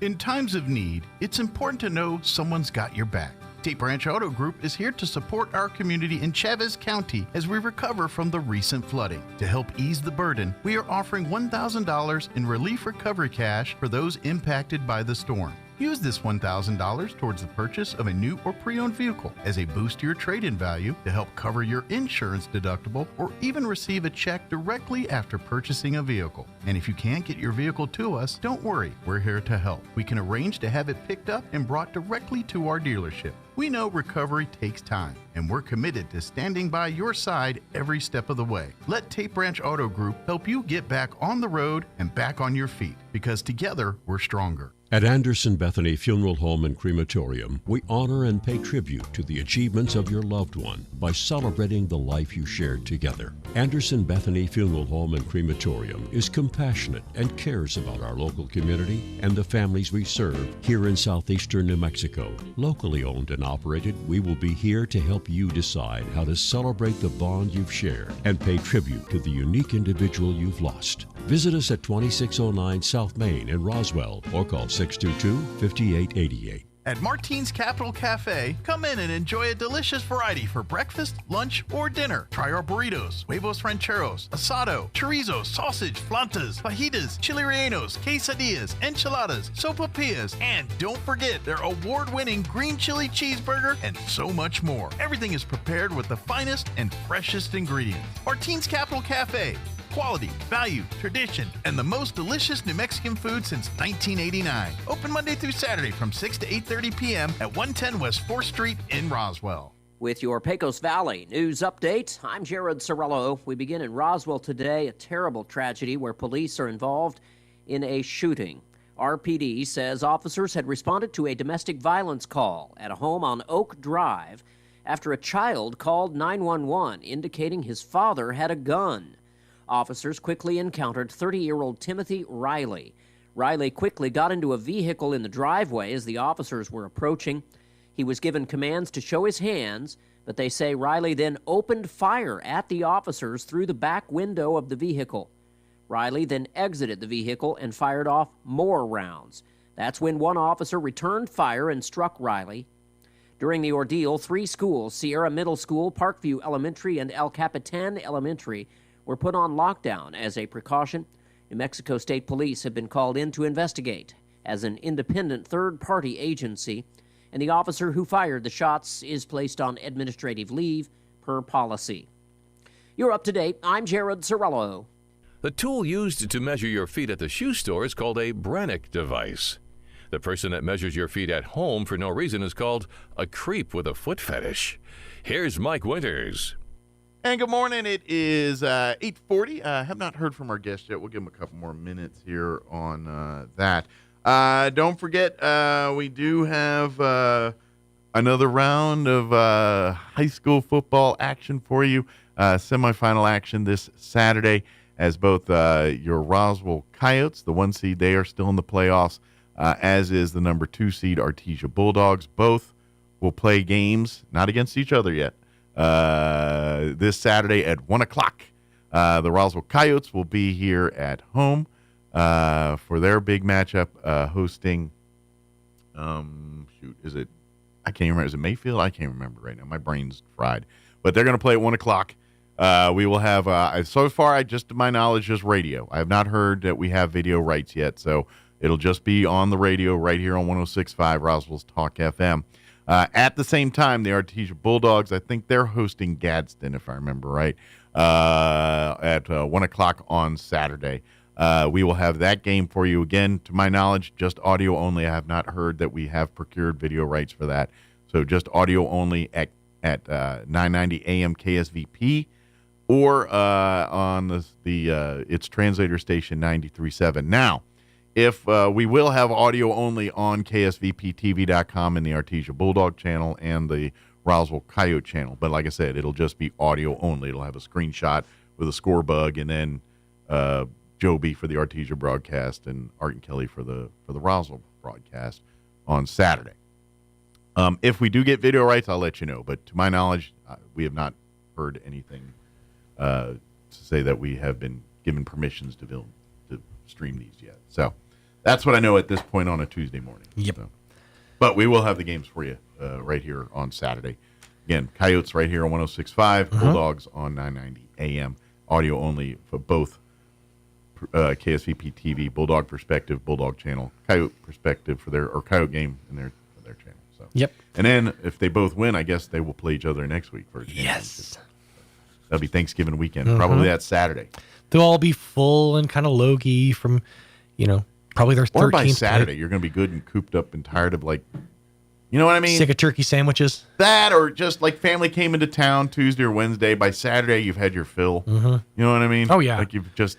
You're ready to get out of the house. I was reading a thing earlier. The average person needs a break from their family after 19.6 hours, which seems like a lot. Yeah. It seems like a lot of time together before I get me some me time. Yeah. Some are more, some are less. Yeah. I went from being in essentially a household and family where there was always someone there. The door was always open and, it was, in-laws or somebody walking in, to just quiet. Yeah. And I've taken a bit more of a liking to my quiet. Yeah. Well, I will say this. Not having your family nearby versus you having to go great distance to see them does make a difference. Oh, absolutely, yeah. I will say this. Now, since I've lived out in New Mexico and, I don't see my family often as I'd like, but, I see them on average once a year, COVIDs and everything else aside. I don't, I'm more, absence makes the heart grow fonder. I mean, Sure. that's part of that deal, but I do notice that I'm much more whatever that 19 hours, I'm good with it. I'm very much more willing to put up with things if I lived there and had to deal with it all the time, I would not put up with. Right. You know what I mean?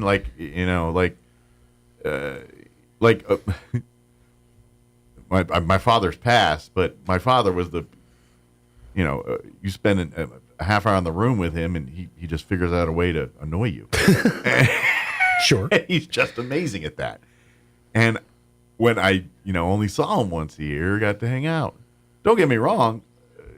He'd still think geez, Dad, just shut up for a minute, will you? But at some point, it turned from more annoying to almost, I don't know, enjoyable. Right. Oh, there's Dad doing Dad. You know what I mean? There's some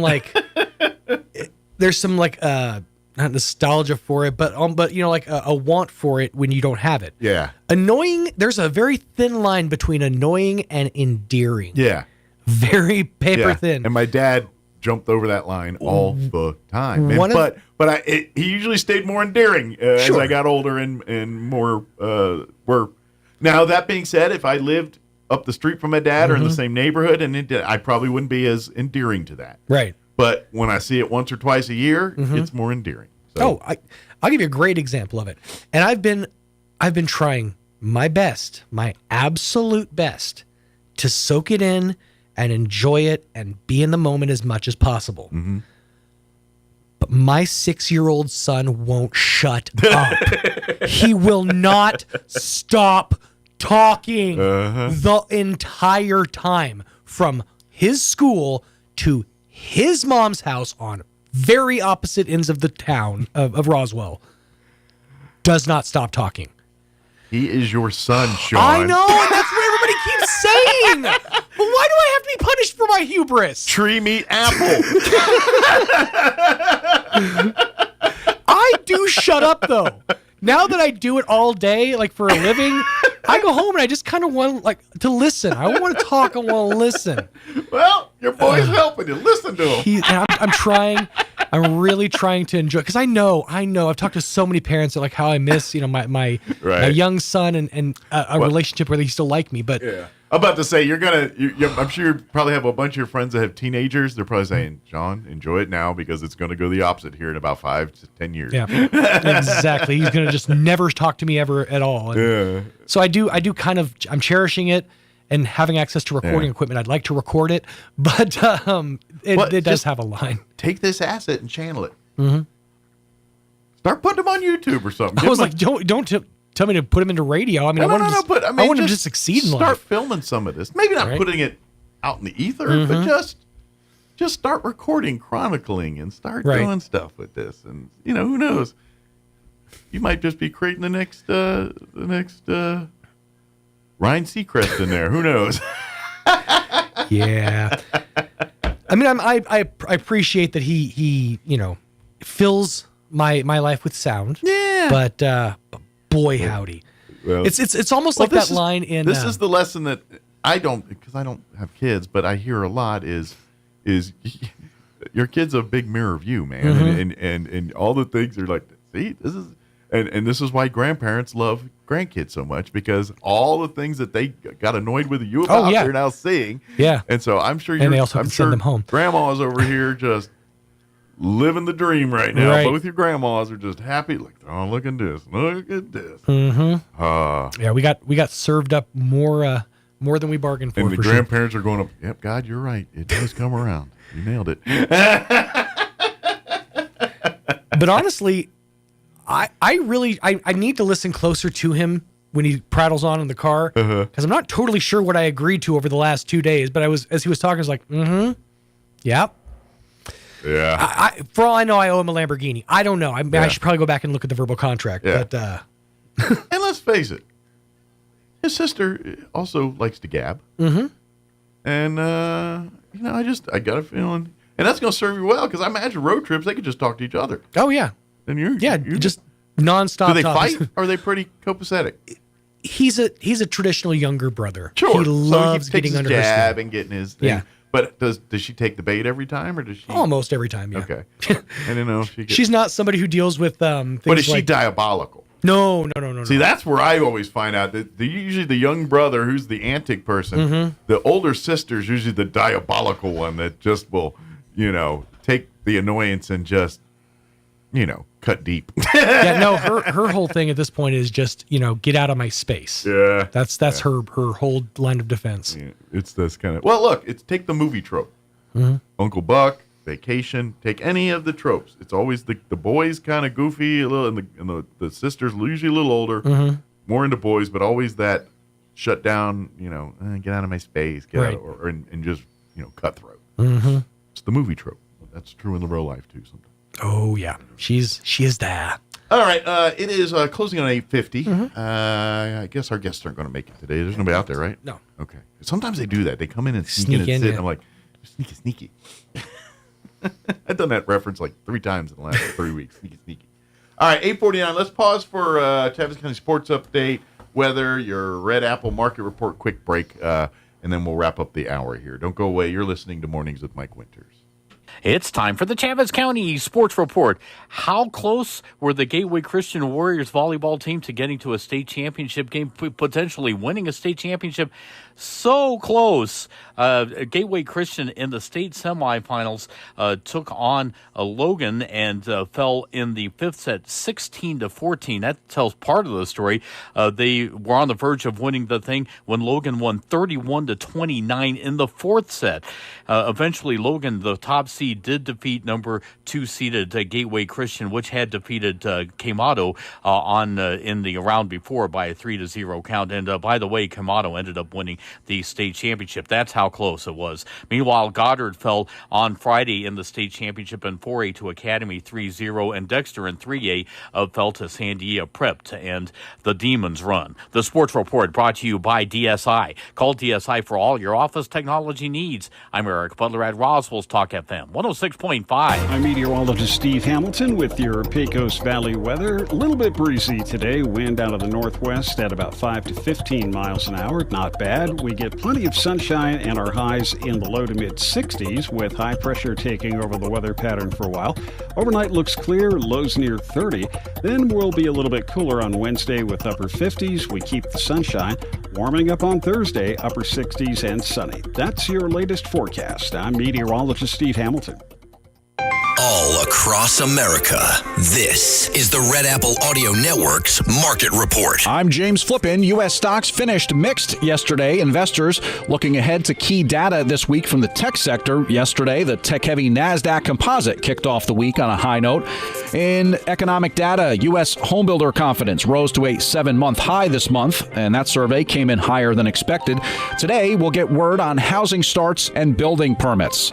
Spirit Airlines has filed for bankruptcy. The budget carrier announced yesterday it's reached a deal with bondholders for $300 million in financing to help it through bankruptcy, with the plan being to hopefully exit that process in early 2025. The airline says service will continue normally and uninterrupted. Spirit Airlines has been struggling with losses and what turned out to be a failed proposed merger with JetBlue. On the upside, Tesla spearheaded a rally for the tech sector. That comes amid a Bloomberg News report that the President-elect Trump White House will look to ease regulations on self-driving vehicles. CVS Health saw its share price climb after agreeing to add 4 new board members. Apple and Netflix gained for the session. So did chipmaker Advanced Micro Devices. Wednesday, we get a report from AI chip darling NVIDIA. That's the Market Report. I'm James Flippin. This is the Red Apple Audio Network's Market Report.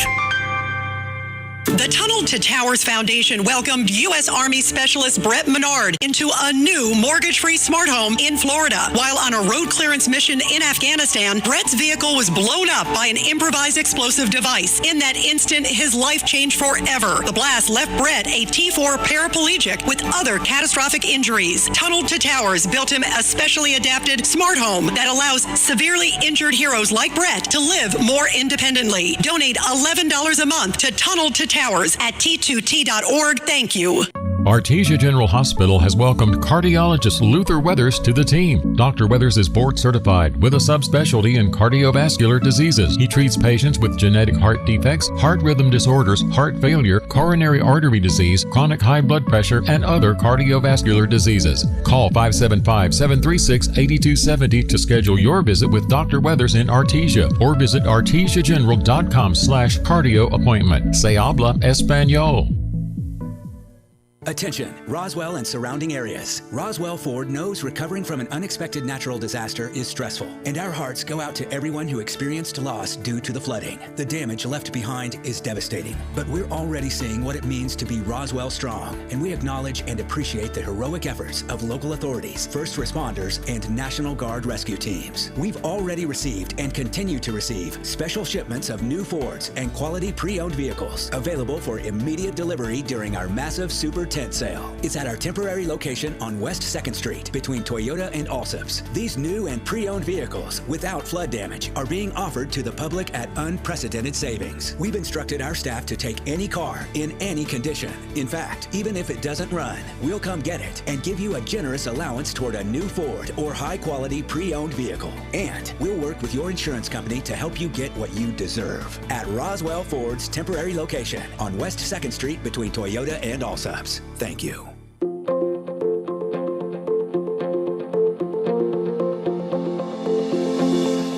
I read a quote once that said, when you blame others, you give up your power to change. Hi, this is Pastor Troy and Julie Smotherman for The Joy of Marriage. We all want to play the victim at times. It even feels good to feel sorry for ourselves. But that puts a lid on our life. It stunts our growth, it damages our marriages, and if you have children, it can even hurt them. It can seem like a daunting task to take responsibility for our actions. But the Bible says in Philippians 4:13, we can do everything through Christ who gives us strength. If you've never experienced the love of God, then you don't know your true potential and don't realize how good God is.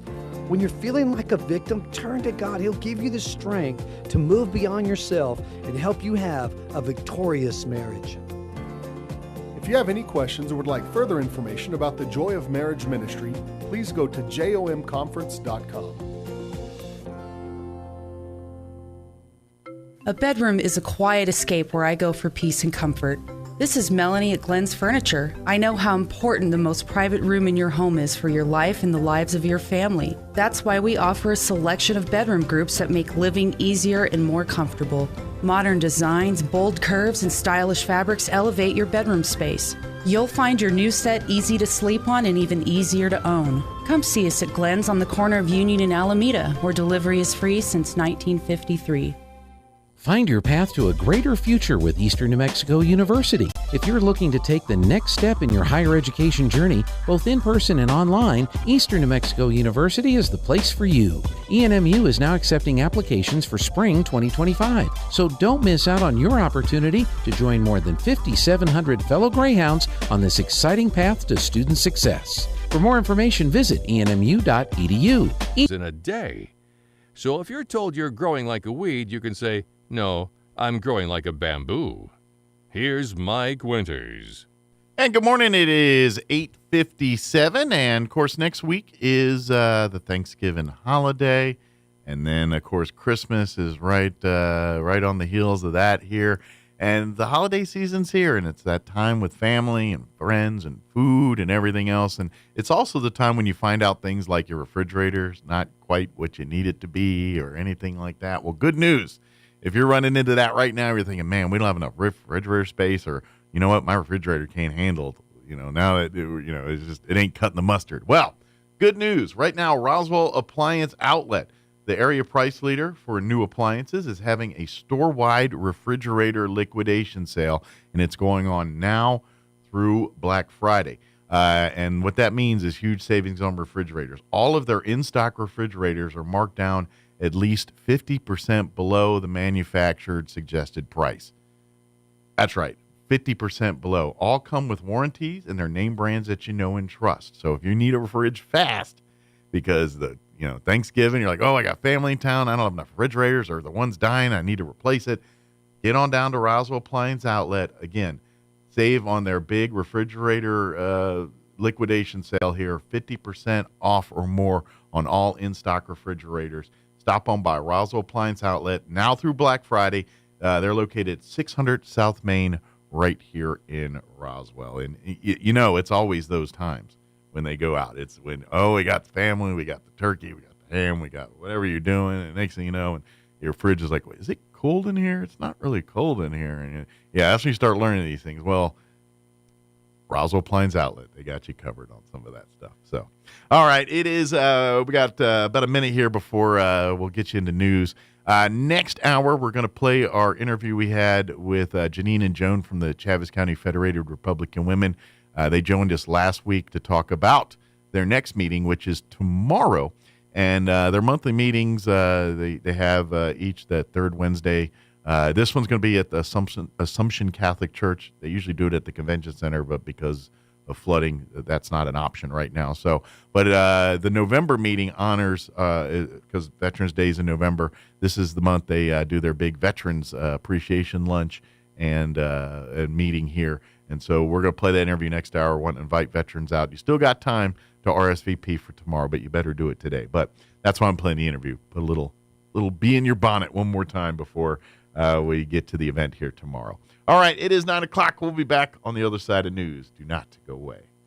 Roswell's home for talk radio is 106.5 FM, KEND Roswell. News this hour from townhall.com. I'm Rich Thomason. Things are heating up in the Russia-Ukraine war. Russia says Ukraine has fired a half-dozen U.S.-made long-range missiles at a military target in Russia's Bryansk region.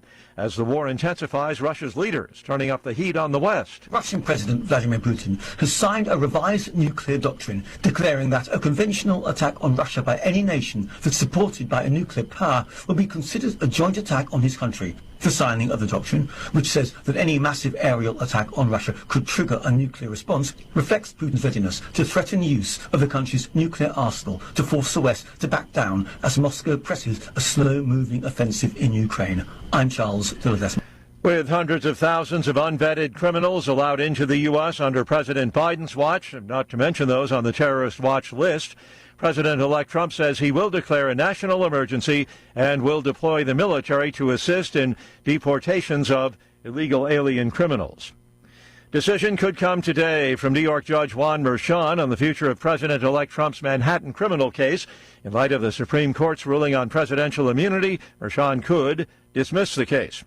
President Biden asking Congress for close to $100 billion more in emergency disaster relief funds. The president told lawmakers that FEMA's main disaster relief fund would face a shortfall this budget year without additional money following hurricanes Helene and Milton. In a letter to House Speaker Mike Johnson, Mr. Biden said a shortfall would not only affect the agency's ability to provide life-saving assistance to survivors, but also would slow recovery efforts from prior disasters. White House correspondent Greg Clugston. Mixed picture on Wall Street with the Dow down 205 points and the Nasdaq trading 51 points higher. The S&P 3 points in the red. More on these stories at townhall.com. Everybody wants cheap airfare, but where do you find it? You call low-cost airlines. Their prices are direct from the airlines, and they're so low you can't find these fares published anywhere. They specialize in cheap flights, discount hotel rooms, cheap car rental rates, and great package deals anywhere around the world. Wherever you want to go, they can help you get there cheaply and with a best price guarantee. If you want the lowest prices on your airline tickets or other travel services, call now. That's right, call. That's the only way to get these rates. Experts are standing by 24/7 to get you the cheapest airfare and hotel rates available. So don't wait. Call right now for the lowest travel prices anywhere and for great last-minute travel deals too. Call 866-755-5300. That's 866-755-5300. Again, that's 866-755-5300. Call us right now. 45 ex-lawmakers and activists have been sentenced to 4 to 10 years in prison in Hong Kong's biggest national security case under a Beijing-imposed law that crushed a once thriving pro-democracy movement. Many of the pro-democracy activists had been in detention for close to 4 years. Some members of the public camped outside the court for 3 days to get a seat. But when the sentence came down, it was swift. The longest sentence of 10 years was handed down to law professor Benny Tai, considered an organizer of the primary elections in 2020, which the authorities deemed to violate the national security law. Outside court, tensions were high.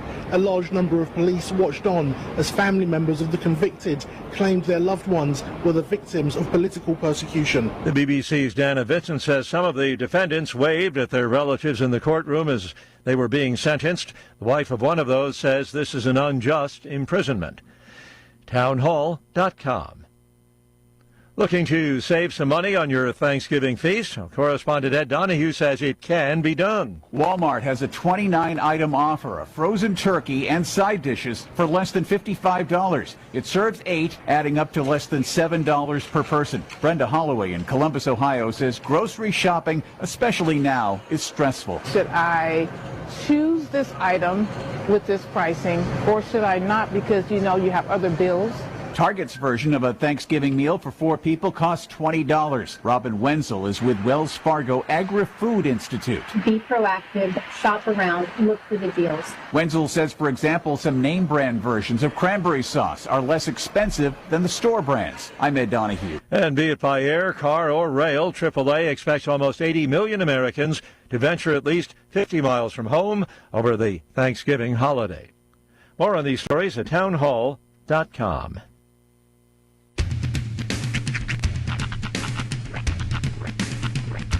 What in the wide world of sports is going on here? I promise you, whatever scum did this, not one man in this force will rest for 1 minute until he's behind bars. Now let's grab a bite to eat. Yeah, come on. I feel the hot wind on my shoulder and the touch of a world that is older. I hit the switch and check the number. I leave it on and then I slumber. I hear the rhythm ringing through it. Flamenco guitar and cumbia music. I hear the talking of the DJ. The travel said, what does he say? I'm on a Mexican radio. I'm on a Mexican world radio. Broadcasting live from high atop the J.P. White Building in downtown Roswell, New Mexico. It's Mornings with Mike Winters on 106.5 Roswell's Talk FM. Is that what I sound like when I talk? Now, here's your host, Mike Winters. And good morning. It is 6 minutes after 9 o'clock. Welcome to hour number 3 of Mornings with Mike Winters, right here on 106.5 of Roswell's Talk FM. Happy Tuesday, everybody. Yes, sir. Hope your Tuesday's going well. Indeed. Speaking of the TV stuff, I've been keeping up with the Yellowstone. I've watched these first 2 episodes of this new season. Mm-hmm. I will say this. I watched the show. I like the show. I'm going to finish the show. Sure. I think it's jumped the shark.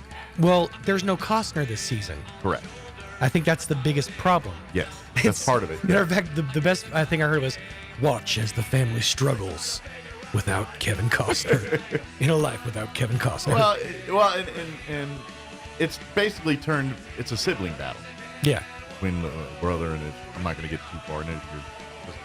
Season 3, hold on. I'm not going to get you all up into that. But, just these first 2 episodes of this season. Now, granted, I know we're getting into the low portion of a season where they'll hit you kind of hard with some facts and stuff at the beginning, and then they kind of lull and builds, and then snowballs into a big crescendo at the end. Right. That's the trope of how these seasons work. But it's like they're almost changing the show's character a little bit. Where really, it's getting a little like it's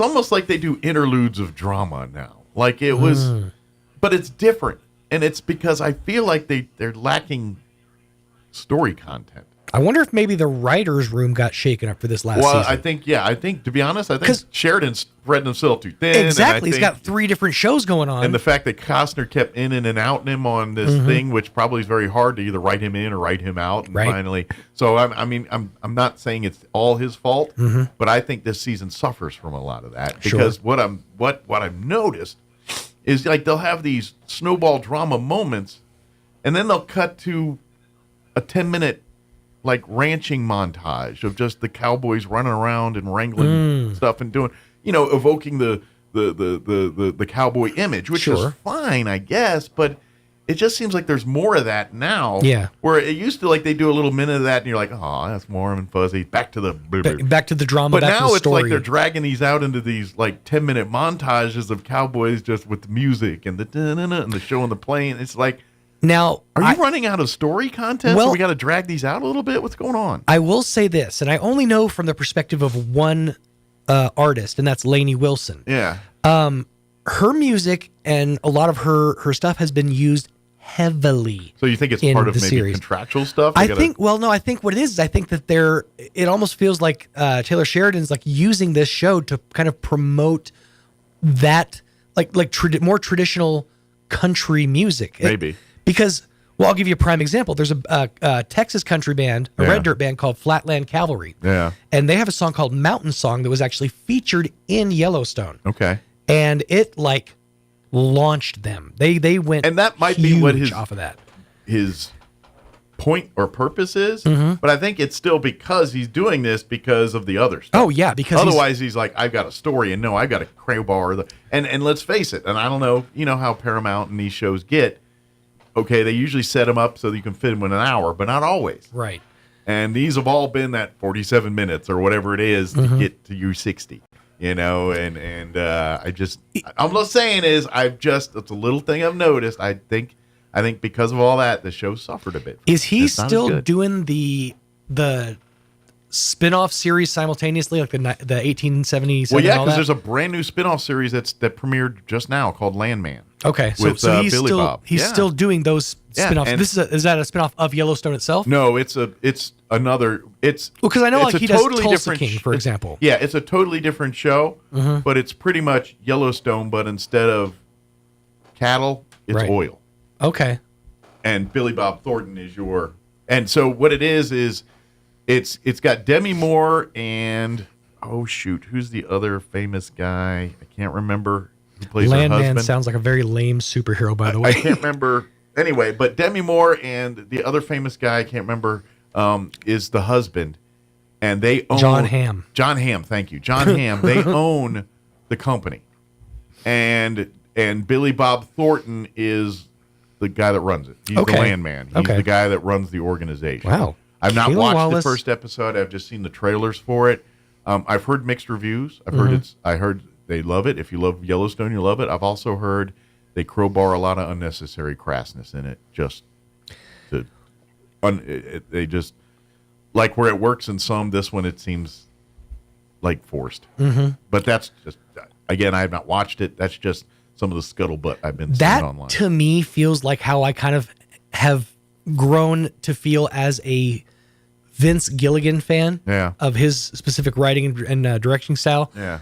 Is every time you watch one of their shows, it's a full hour, and I feel like maybe they were able to write like 20 minutes of good stuff into it. And the rest of it is just meandering. The one thing about being a Vince Gilligan fan is you have to wait so long, but the payoffs are so good. Yeah. It's enough to wait through those meandering nonsense desert scenes, And I will also throw this out there.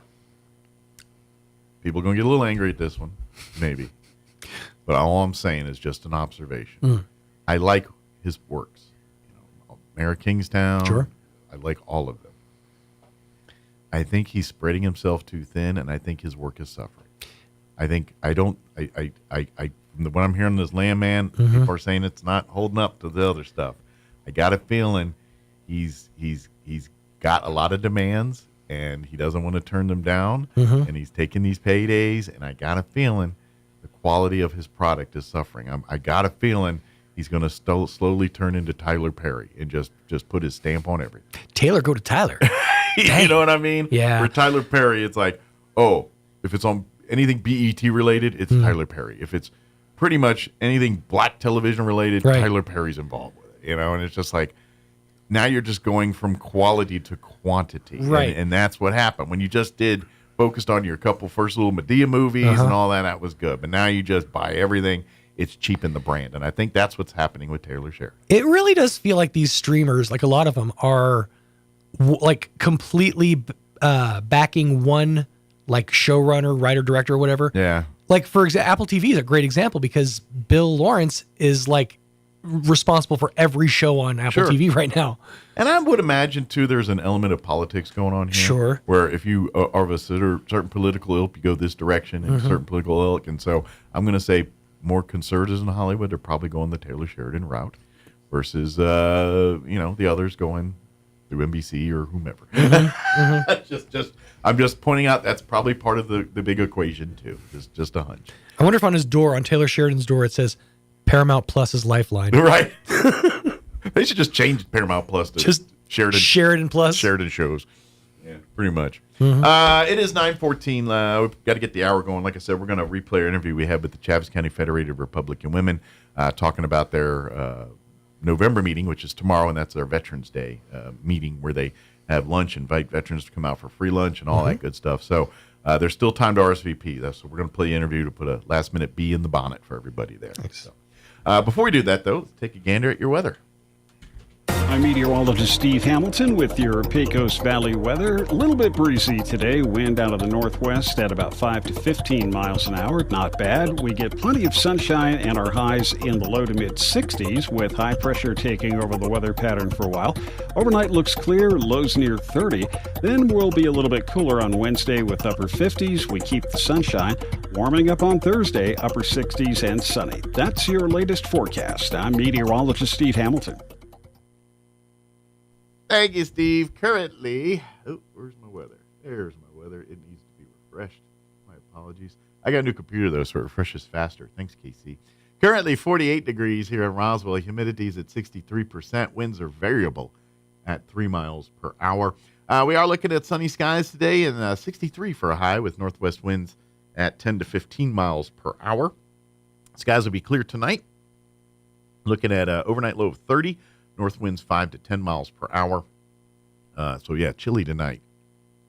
With chilly tonight means a chillier tomorrow, too. We're not getting to 60 tomorrow. Sunny, 57 for a high. Northeast winds at 5 to 10 miles per hour. Clear skies, once again, another cold night, 32, right at freezing for an overnight low. South winds at around 5 miles per hour for Thursday. Sunny, 67, so we do warm back up into the upper 60s. So it's a short-lived cool day. Northwest winds at around 5 miles per hour. Friday, looking at mostly sunny skies, a high of 67. And then weekend, we're hitting the 70s. Sunny and 72 for Saturday. Sunny and 74 for Sunday. And then 70 when you head back to work and school on Monday. All right, it is 9:16. We're going to take a quick commercial break. Then we're going to play our interview with the Chaves County Federated Republican Women. Don't go away. The Black Friday Price Slasher clearance event is on now at Roswell Nissan with prices slashed across the lot. Like a 2023 Nissan Rogue slashed just $338 a month. 2021 Nissan Altima slashed just $308 a month. Or a 2019 Buick Encore slashed just $247 a month. Then join Roswell Nissan November 23rd for your chance to win a $400 Walmart shopping spree. The drawing will be held at 1 p.m. sharp. The Black Friday Price Slasher clearance event on now at Roswell Nissan, 2111 West 2nd. Find your path to a greater future with Eastern New Mexico University. If you're looking to take the next step in your higher education journey, both in person and online, Eastern New Mexico University is the place for you. ENMU is now accepting applications for spring 2025, so don't miss out on your opportunity to join more than 5,700 fellow Greyhounds on this exciting path to student success. For more information, visit enmu.edu. Eastern New Mexico University. Student success, that's what we're about. Artesia General Hospital has welcomed cardiologist Luther Weathers to the team. Dr. Weathers is board certified with a subspecialty in cardiovascular diseases. He treats patients with genetic heart defects, heart rhythm disorders, heart failure, coronary artery disease, chronic high blood pressure, and other cardiovascular diseases. Call 575-736-8270 to schedule your visit with Dr. Weathers in Artesia or visit artesiageneral.com/cardio appointment. Se habla español. Here's a Mornings with Mike Winters fun fact. More than 50% of Americans fall asleep on their sides. That's way better than falling asleep on someone else's side. Here's Mike Winters. Welcome back to the morning show, and joining us in studio this morning, the members of the Chaves County Federated Republican Women are back with us. Joan and Janine back with us, and Charlotte as well. Good morning. How's everybody doing, ladies? We are happy as can be. Yeah. Now this one's this month's. Now, of course, this means we're getting close when the Federated Republican Women ladies join us in studio. Usually, we're about a week out from the monthly meeting. Now, the November meeting is always a special meeting for the Chaves County Federated Republican Women. They kind of put the business of Republican Party aside for the month. And we focus the monthly meeting on a honoree to all of our veterans here in Chaves County. And so next Wednesday's event, we want to invite every single veteran to come out and have lunch with us and hear some great speeches and hear, obviously, eat a bunch of good food. And Amen. But come and be honored and come let some great people thank you for your service. That's what tomorrow or next week's all about. We would love to have them. We do need to have a reservation because we have to order lunches. Let's say you got to have food, and if you get 1 million people show up and enough people feed 100, then we got a problem. So I shall give them my cell number and ask them if they are a veteran to please give me their name, their branch of service, and their phone number. Yeah. And my phone number is 505-414-9821. Very good. And, of course, if you can't remember those numbers, there is a Chaves County Federated Republican Women's Facebook page. You can always shoot a message there, and if not, Joan or one of the ladies will get back to you pretty quick here. Absolutely. Get you taken care of. So right now we have about 40 veterans that we are going to honor. Excellent.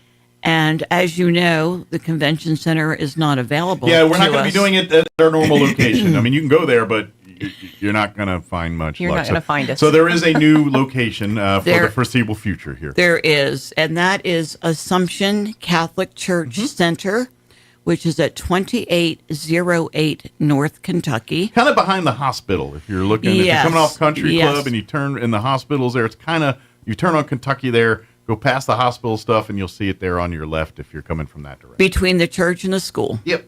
If you hit the other end of if you hit the road that takes you to Mescalero, you went too far. Turn around. Exactly. And I might mention that the veterans will be given a free lunch. Yeah. And we also will be honoring them with a certificate and a coin. Yeah. Well, that's kind of a military thing. You know, veterans, and they know their coins. And for folks not in the military, generally when you coin somebody, that is kind of considered a high honor in the military. It is basically welcoming you into our fold when you coin somebody. These are our appreciation coins. And I might mention Father Urick, who is our pastor at Assumption. An amazing pastor and overall good guy. And please keep him in your prayers. Father, I should say, too, not pastor. I believe that's a faux pas. Yeah. He's a Catholic minister. That was fine. Father does have lung cancer. Oh. And he is at MD Anderson. He has had his lung removed. Oh, I did not know that. So we'll be praying. I did not know he was dealing with some medical issues. Please keep him in your prayers. He wanted to honor the veterans at our church. Okay. I wanted to honor the veterans. He wasn't going to be here, and I didn't have a place. And we met up, and it was a God thing. Well, it was a God thing. Despite what we think, God's got it. Days we don't feel like it's all with it, but God's got it. He is the man. Anyway, General Jack Fox will be our guest speaker. Excellent. And I want the audience to know that we will be honoring Mike in the Morning, who is a veteran. I am, but I'm the least of these. These other people. We're very honored. We're honored to have you. All veterans are important. You're absolutely correct. Yes. But yeah, my contributions are no more than any of the others. So. Wow. Well, Janine will give you what our menu is going to be. Now we're talking important business here. Exactly. So as you know, Peppers will continue to cater. Which means the food's going to be amazing. The food is always amazing. That's right. We're going to have pot roast, mashed potatoes and vegetables, salad rolls, dessert, iced tea, water, $17 per person. Yeah. The spouses need to pay for their meals. Mm-hmm. But the veterans are honored and get theirs free. We would be honored if you come and have a meal on the Federated Republican Women. Correct. That would be as a guest. Yes, sir. But like you said, Janine, as Joan said here and Janine said, you need to RSVP. Yes.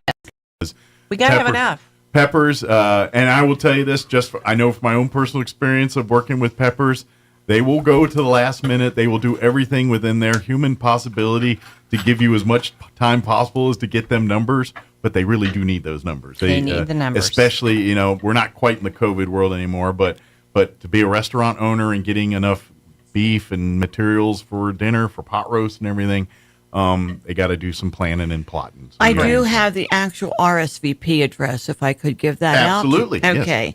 Yes. It's RSVP ccfrw@gmail.com. Very good.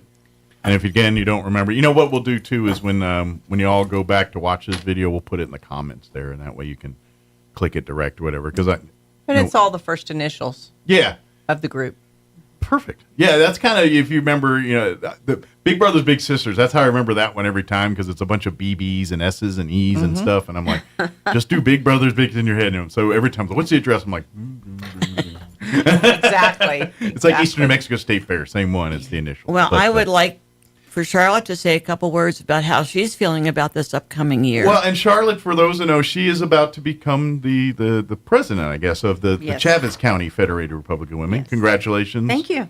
Or condolences. I'm not sure what's the proper saluting there, but whatever it is. So Joan, kind of while we're talking, and Charlotte, kind of talk a little bit about what the president does and what kind of, because I remember, and as a president, I'm sure you have your own vision. Right. Of what you want to see this group do the next year, but definitely introduce Charlotte's new president. Talk a little bit about her and give her. Well, I'll let her tell you a little bit about her, because she is our current Chavez County treasurer. That's right. That's her day job when she's not doing. Absolutely. And fortunately, she is retiring in December. The timing was perfect. Yeah. And she was my first choice. By the way, she's really good with money. That's not only she's the treasurer of the county, but we put her the books on there. No. Right. She probably gets to the federated, like, that's what my day job. Let someone else do that. No, I'm looking forward to it. I know I have big shoes to fill. Sure. I'm really looking forward to it. So what's kind of like your goals and aspirations? Like, what would you like to see, like 1 year from now, what would you like to see the Federated Republic Women doing? I'd like to continue the momentum that we have going. We are the largest membership in New Mexico. We have the largest. I would say the Chavez County chapter is probably one of the most active Republican women chapters in the entire state. And we would just like to continue the momentum that we have going and welcoming new members. Yeah. And after this election, we need you guys to make some more infiltration into parts up north up here. Absolutely. Although the country learned one thing, the state didn't. Amen to that. Yes, absolutely. So I might let you and Charlotte know that most of the board has decided to stay on. Oh, good. Mainly for support. Sure. I will stay on. I'm sure Charlotte is very happy that. Because, I'm thrilled. Yes. Well, and Joan's the same way. You do amazing things here, but without people like Janine and all the other support, it's really hard to be a good president and be and take it in the direction you want to. Well, I'm looking forward to it. I've been a member for quite a while now, and just been watching Joan, and when the opportunity came up and she presented it, and it took, I told her, just give me until the end of the year, and I will be termed out. Well, but actually, I was about to say, your free time will come up a little, deciding what other things you decide to do with your life other than this. But in theory, your free time should increase a little bit here. So yes, absolutely. Although some of the busiest people I know are retired. That's true. That's what I've heard. You know what I mean? There's a gentleman named Don Weld, who's one of our American Legion guys, and that man is got a busier day than anybody I know, and he hasn't earned a paycheck in years. But at least through the traditional way. I don't know how we get this money, but you know what I mean. It's an opportunity that I just could not pass up. I'm just very honored that she thought of me, and that the board, is. Well, and you have a server's heart, and that's what servers' hearts do. They serve even when certain phases in life kind of take you in one direction. You always find a way to see where you can help, and this is you doing you, and this is the way I can serve. And for folks that don't realize, and this is something I try to explain every time we have the ladies on here, is yes, the main thing of the Chavez County Federated Republic of Women is support the Republican Party and promote promote Republican values throughout the state, and try to get people to see that.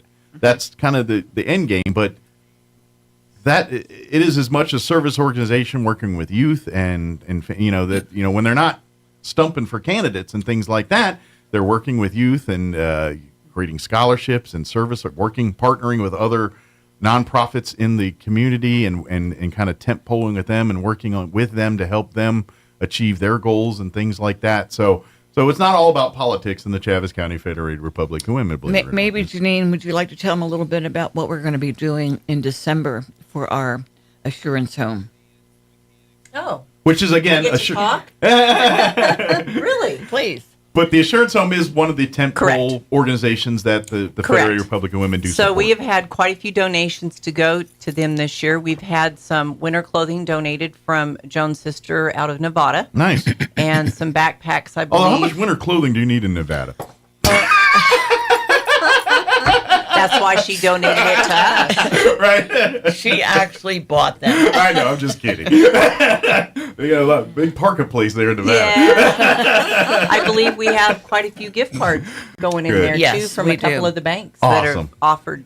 And if you don't know, the Assurance Home is such a great organization. They work with youth that, and really these kids that really don't have a path or have lost the path, they put them back on the path. They really, They do a great job. They do an amazing thing. They kids, really, they put them out of their comfort zone and build them up to make them great adults and giving them foundations to whatever life pursuits they have. They give them the tools to fight that. That's what the Assurance Home does. And they do Well, it. I want to openly thank First American Bank, who sent me my first check, and these checks will be used to buy gift certificates. Excellent. For the residents.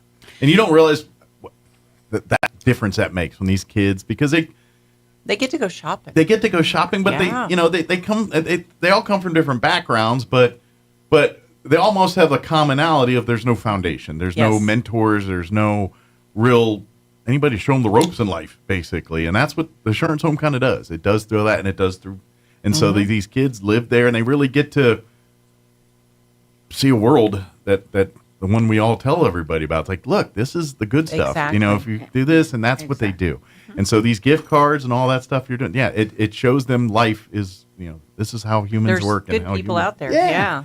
You're giving them humanity, which they may or may not have experienced. I think that the things that we would like to relay is that, number one, we're thinking about them and that we really care about Absolutely. them. And that's why you guys partner and support this.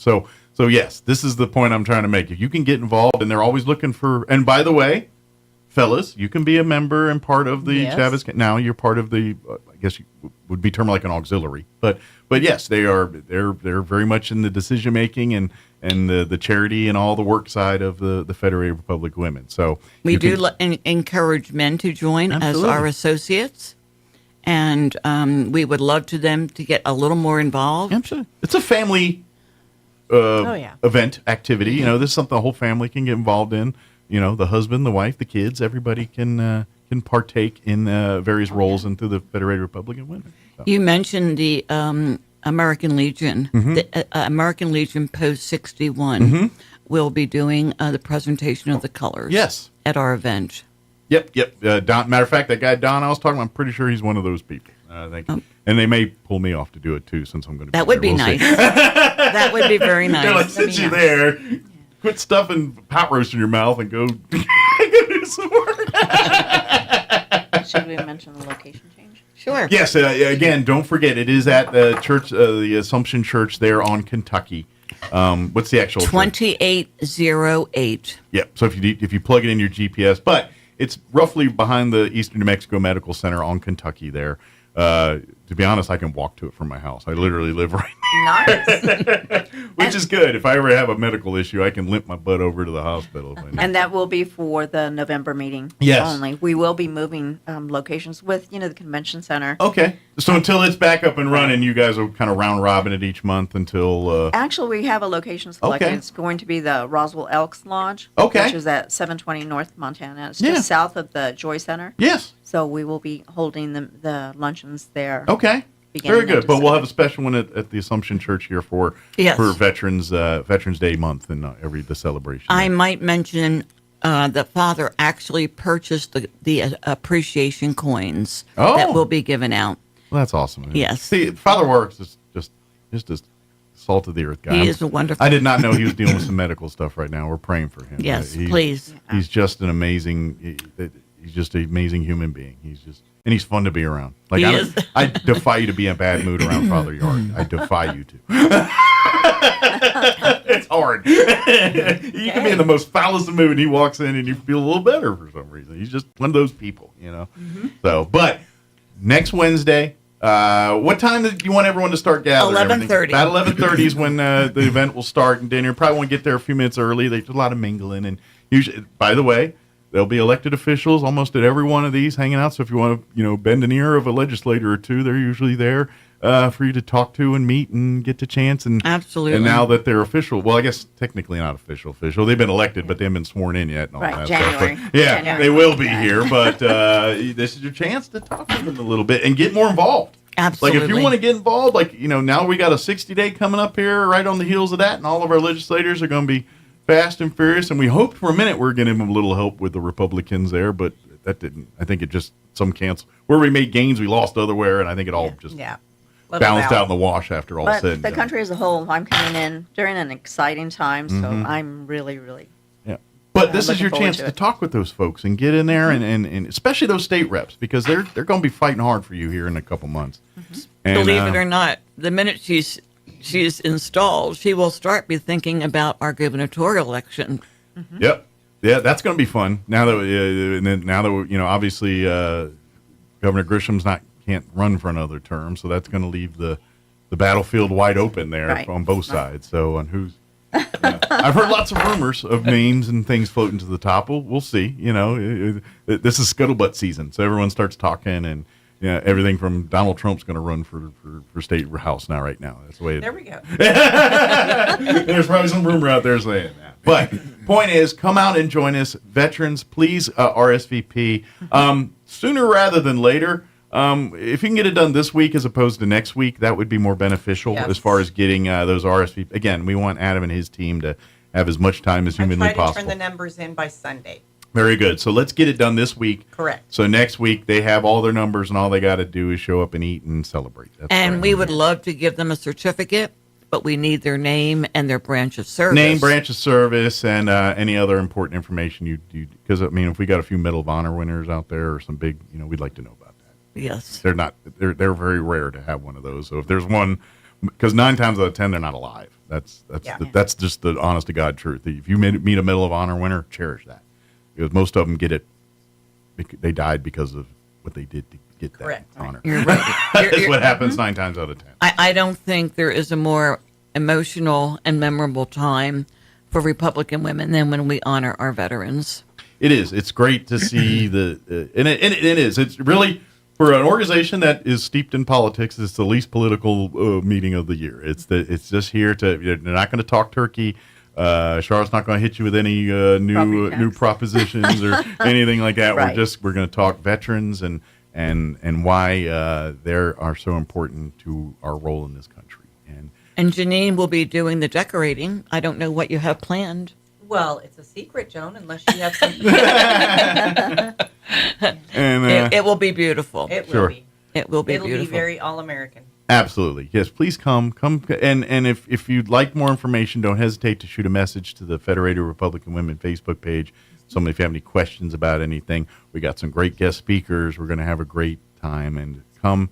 And this one's one love. We're all on the same page. We're all pro-America and pro-veterans. That's what next Wednesday's all about. So. I would just like to say, since today is Veterans Day, thank you for your service and our freedom. Thank you very much. These folks, and that's why I always like to tell. And you were very important. I said, I'm not that important. I want to remind folks that every person that signed up or were signed up, depending on your time of life and when you served, you made a sacrifice that most Americans aren't doing, and we do have a lot of great service members, and from all of our branches. We cannot thank these people enough, but they are the minority. Even though we seem like a lot of them, they are the minority. Most people don't have, and that's the part I remind folks. It's like unless you're in the military, you don't get it. When you said that I'm going to sign up to be a United States service member, you basically signed away your constitutional rights. You are no longer protected by the United States Constitution, and that's a big deal. Like the things you do, you get away. The Constitution protects you. You can go say some stuff, and there's a Constitution that allows you to do that. When you join the military, you no longer have that freedom.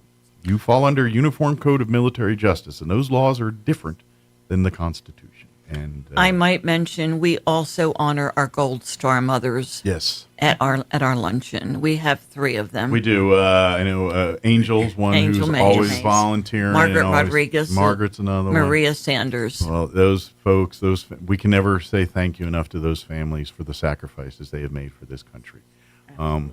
Angel and those, they're lovely ladies, but I'm telling you right now, they probably have gone through a lot of mental health. They're dealing through a lot of anguish. There's a lot of crying, a lot of things that went on behind the scenes that these people, you see them in these well-polished, they went through some stuff, and we can never thank them enough. And no parent is supposed to bury their child, and all 3 of these did it long before they were supposed to, all because their child decided to sacrifice their lives for your ability to live and do what you do today. So exactly. That's why Veterans Day is important. It doesn't matter if you cooked chicken wings or sat in a foxhole. I don't care. Mm-hmm. I don't care. It's a team, and everybody did its part. Because guess what? That person in the foxhole doesn't have success without the guy cooking the chicken wings at the chow hall, or building the tents of the CBE, or building the runway, or doing the thing that had to have the thing to happen. That's what happens. And so every role in the military, whether you were smart enough to get have an higher ASVAB score to get one of those jobs, or ones where they stuck us with a grunt and a gun. Either way, your service is never to be trivialized, and we thank you for that. So that's what next Wednesday is all about. Right. Please come out. RSVP this week. Call. Give that phone number one more time. 505-414-9821. Come in and come and have fun. That's the thing too. We're celebrating everything else, but it's fun. We're gonna come. They're military people. We're the smartest, Alec-diest people that I know. I had to filter myself there. We do want to celebrate our veterans for the sacrifices that they made and what their family did. Absolutely. But it's going to be fun, and you're going to hear the stories, and people are going to shoot, the fun stuff, the sad stuff. It's going to be a little bit of an emotional roller coaster. I mean, because we are going to, I imagine there's going to be a few people that are not going to be with us that we're going to miss because they, maybe I imagine that's life. There'll be a few veterans that we had last year they're not going to have this year, and we don't. Several of them are no longer with us. Yeah. Some of them are in nursing homes. Mm-hmm. And a few have moved in and have moved out of the state with their families. Absolutely. And let me ask you this. If there's some people that maybe they're in a nursing home, they can't come to the meal, but can we at least honor them with a name recognition or certificate or something? If they'd like to give me their name, absolutely. So call her and say, hey, I have a family member that can't make it, but, they're at wherever, Sunset View or wherever they're at, We do need an RSVP, not only for the food, but to seat people.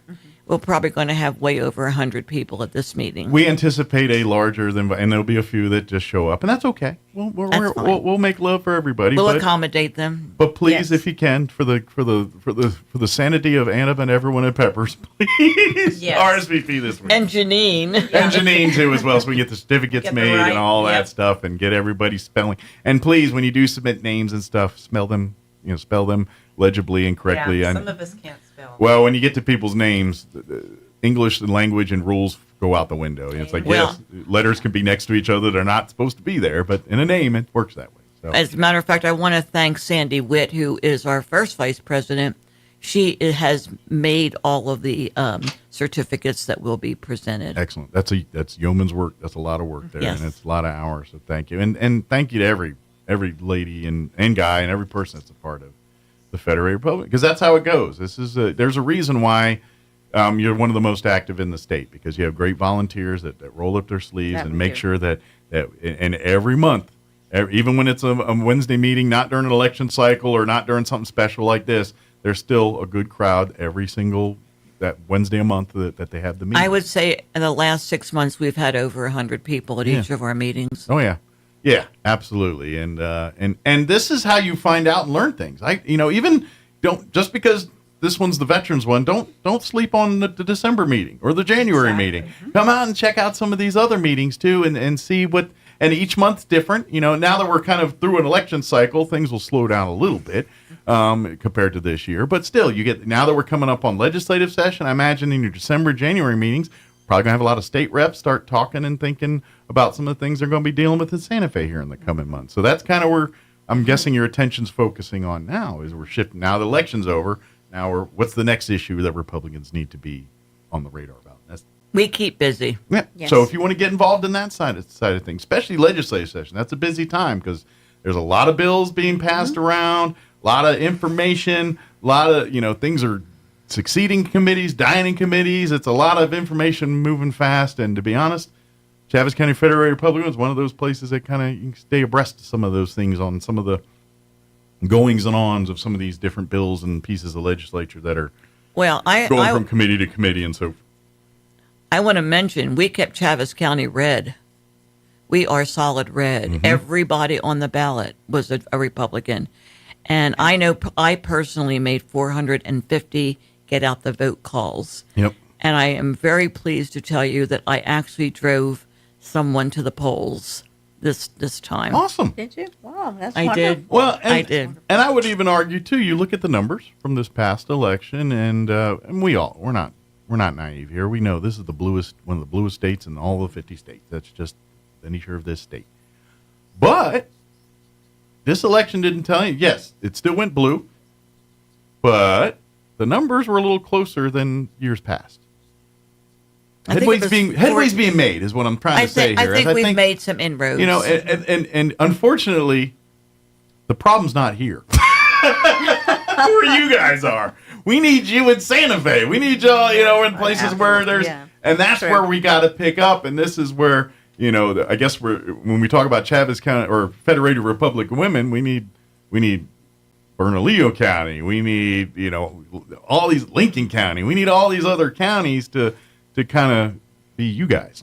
That's where and so that's the goal. And so I would even, if people listening and you got some friends and family that's, I don't know, in Farmington or wherever, anywhere in the state, have them go check out their local Federated Republican Women headquarters and just do a little nosing around. Yep. See, maybe we can get the kind of fervor and the kind of excitement you see here in Chaves County in Santa Fe or Taos or some of these places. I don't know. Charlotte, are you aware of the percentage of Republicans that voted? No, I'm not. Okay. I'm not either. But I can tell you this, the numbers were a lot closer. Mm-hmm. Like I was shocked that at 8 o'clock when the polls closed or whenever it was, that they didn't just come out and say Kamala Harris right out there. I mean, it was hours before they finally said New Mexico when I was like, wow, that's different, New Mexico. One of the last states called. Yeah, it's different. That's generally speaking, I mean, the other positions, 801, we're calling the race for this one. Mm-hmm. But that presidential race, it was hours, which read the tea leaves, that tells you something. That means that people in New Mexico are willing to listen if we get out there and do it. So we need you guys to be that example for other places outside of you. Oh, absolutely. Well, that's and so I'm guessing, Charlotte, that's probably the big thing is the new incoming president. It's lighting that fire not just here but in these other counties and getting at least people having conversations in continued places outreach. Absolutely. That's and I've always been a person that you have too much of anything, too much conservative, too much liberal is a problem either way. You know what I mean? I know you guys disagree, but you need the creamy balance. And New Mexico's been so slanted the wrong way for so long that we're so screwed up that there's no checks and balances. There's no, and that's where that happens. Yes, I lean conservative on many things, and in my world, I probably would want, but to have good government, to have that part where things are getting done, you need balance. You need all voices in the room. You need the checks and balances to do that stuff. And New Mexico, unfortunately, is nowhere near that. And so, the fight is to get us to the middle again, I think, if nothing else. I would just hope that we could work both sides of the aisle in Santa Fe, and that is not being done. We've got too many people on the extremes of both parties having too big of a voice, and it's screwing up the progress. Because I think there's a lot of conservative people, but then you get to the extremes, and they're like, I'm not that. You know what I mean? And same thing with the liberals. We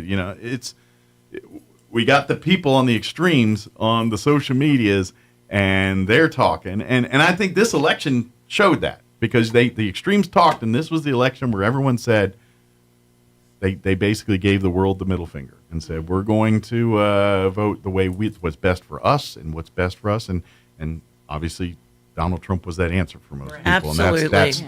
And that's what we're looking at here. And so I think if we come from that angle, and it's like, it's, this is about America. This isn't about Big D or Big R. This is about America. And I think, and I feel in my heart that vote last week was for America, not for Mike. I got to honestly say there were a ton of prayers going out that God would bless us with a Republican president this year. Yep. And now the work begins. Well, they need to leave him alone so he can. Sure. Well, and that's stop picking on him and just let him do his job. Well, the fact that he's got a Senate and the planets are aligned where we can get some work done here. We'll see what actually happens. That's the problem with politics and politicians and things like that. And so, but now's the time. We've got a time where we can get in here and make some real change. And really, believe it or not, it starts by coming to meetings like this. So come out next week and have some pot roast, but then come in December when we're talking business and talking the November 20th, 11:30 at Assumption Catholic Church Hall, 2808 North Kentucky. Yep. RSVP by calling Joan. Give that phone number one more time if you don't mind, Joan. Okay, it's 505-414-9821. And don't forget, Chaves County Federated Republican Women has a Facebook page. It takes a long time to type, but it's easy to find. And once you find it, you can also leave a message, or if you have any questions about next week or anything, want to be a volunteer, want to be a part of the Federated Republican Women, shoot your questions out there, and someone will get to you as soon as humanly possible. Yep. So, good deal. Is there anything we missed, ladies? I think we have covered it all Right. today. And we're praying for you, Janine. I know you've been hit with an extra dose of a bad deck of cards lately here. So not only her house, but her personal and family. Other building. Like, how are you doing? I mean, you okay? Do you is there anything we can do to help you? I am living in the bedroom that I grew up in as a 2-year-old at my grandparents' house. So that's only cool if living someone with my daughter. Oh, so that's only cool if someone brings you mac and cheese or something like that on demand.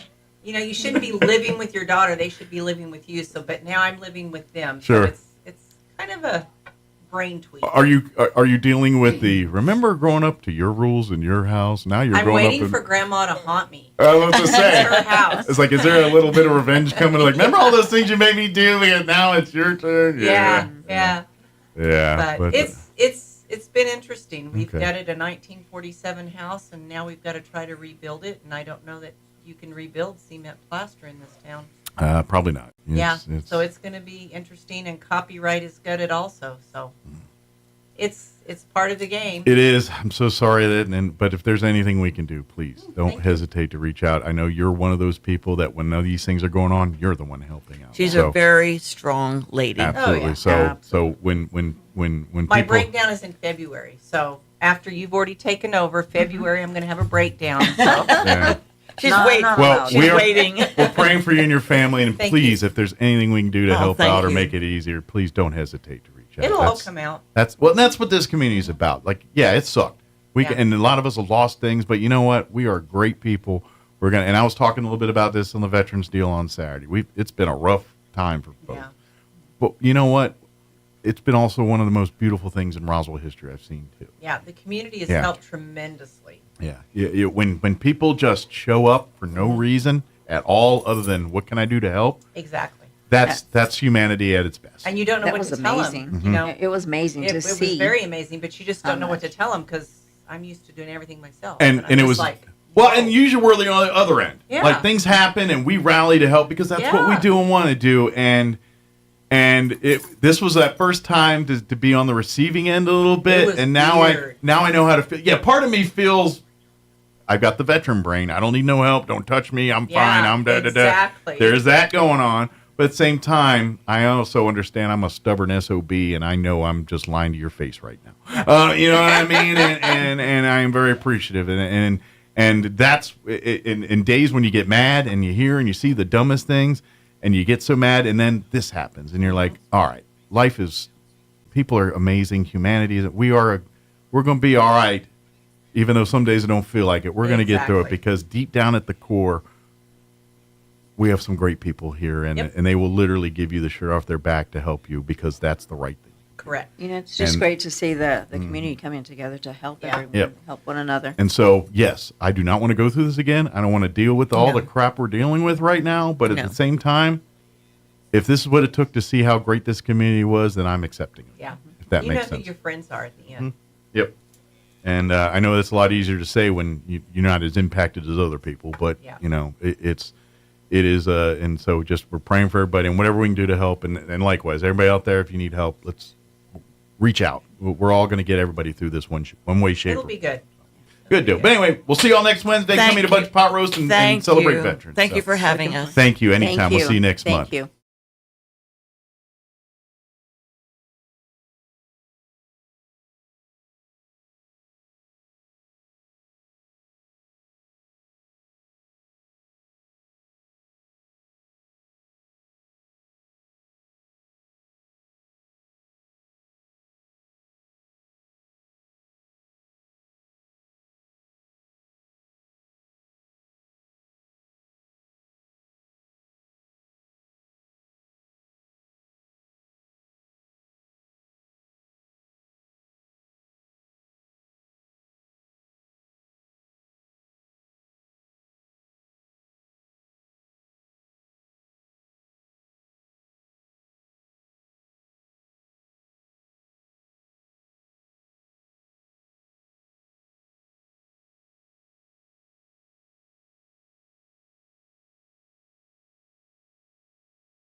With your Pecos Valley weather, a little bit breezy today. Wind out of the northwest at about 5 to 15 miles an hour. Not bad. We get plenty of sunshine and our highs in the low to mid 60s with high pressure taking over the weather pattern for a while.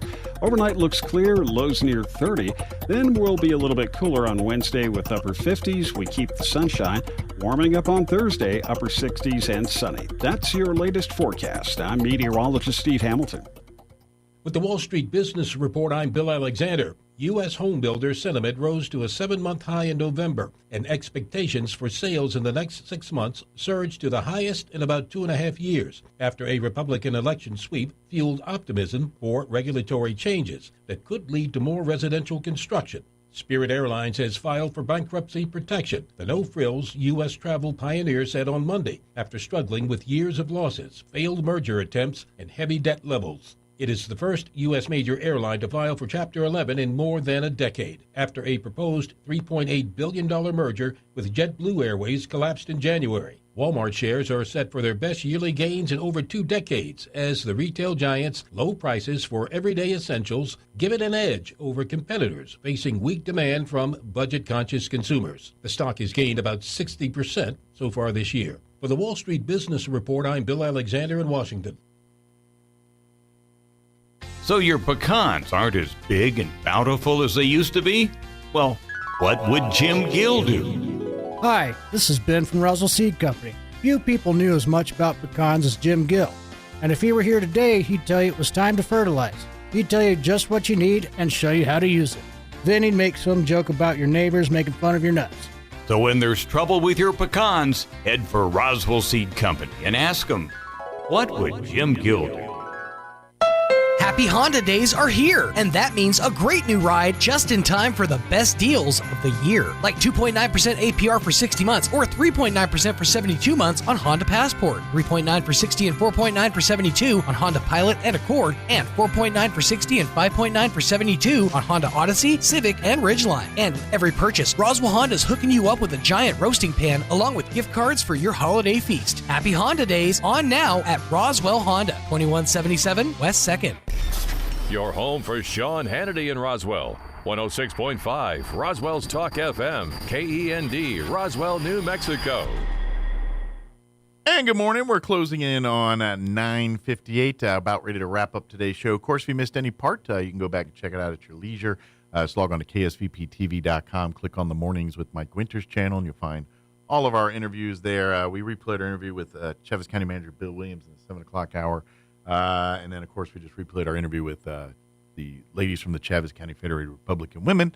talking about their big event tomorrow. So that's there. You can go ahead and check them out whenever you are available right there, ksvptv.com. Click on the Mornings with Mike Winters channel there.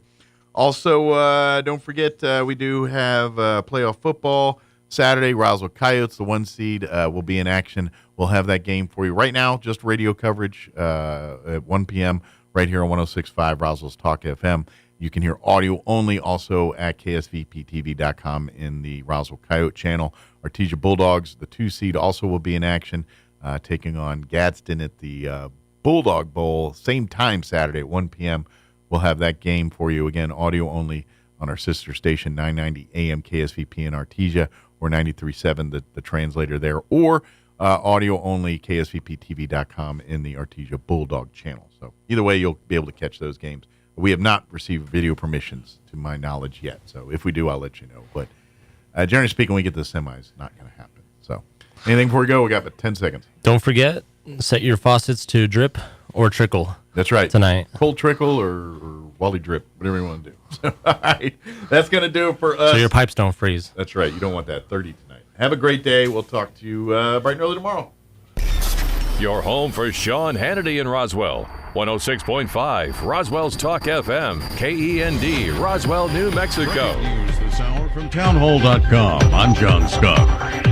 President Vladimir Putin has signed a revised nuclear doctrine declaring that a conventional attack on Russia by any nation that's supported by nuclear power will be considered a joint attack. Military affairs analyst, retired Lieutenant Colonel Robert McInnes, tells the Salem Radio Network Putin's response doesn't surprise him. In September, after the announcement that the U.S. is going to provide F-16s as well as ATACMS, it became pretty evident that something was in the make and that they were floating the idea of a new nuclear doctrine. The signing of the doctrine indicates Putin's readiness to threaten use of the country's nuclear arsenal to force the West to back down as Moscow presses on with its offensive in Ukraine. A U.S. envoy says an agreement to end the Israel-Hezbollah war is within our grasp. That's after meeting with officials in Lebanon. However, there's no such optimism in the Gaza Strip, where the looting of nearly 100 aid trucks by armed men has worsened an already severe food crisis. It's unclear how close they are to clinching an agreement, which would likely entail both the terrorist and Israeli ground forces withdrawing from a UN buffer zone in southern Lebanon. Also at townhall.com, National Weather Service forecaster Bob Oravec says parts of the western U.S. can expect some fierce weather over the next couple of days. There's going to be a prolonged atmospheric river event starting late on Tuesday into early Wednesday across parts of the Pacific Northwest, specifically southwestern Oregon into northwestern California. The heavy rain and wind set to pummel the region and potentially cause power outages and flash flooding. Stocks are mixed, the Dow dropping 145 points, but the NASDAQ ahead 9.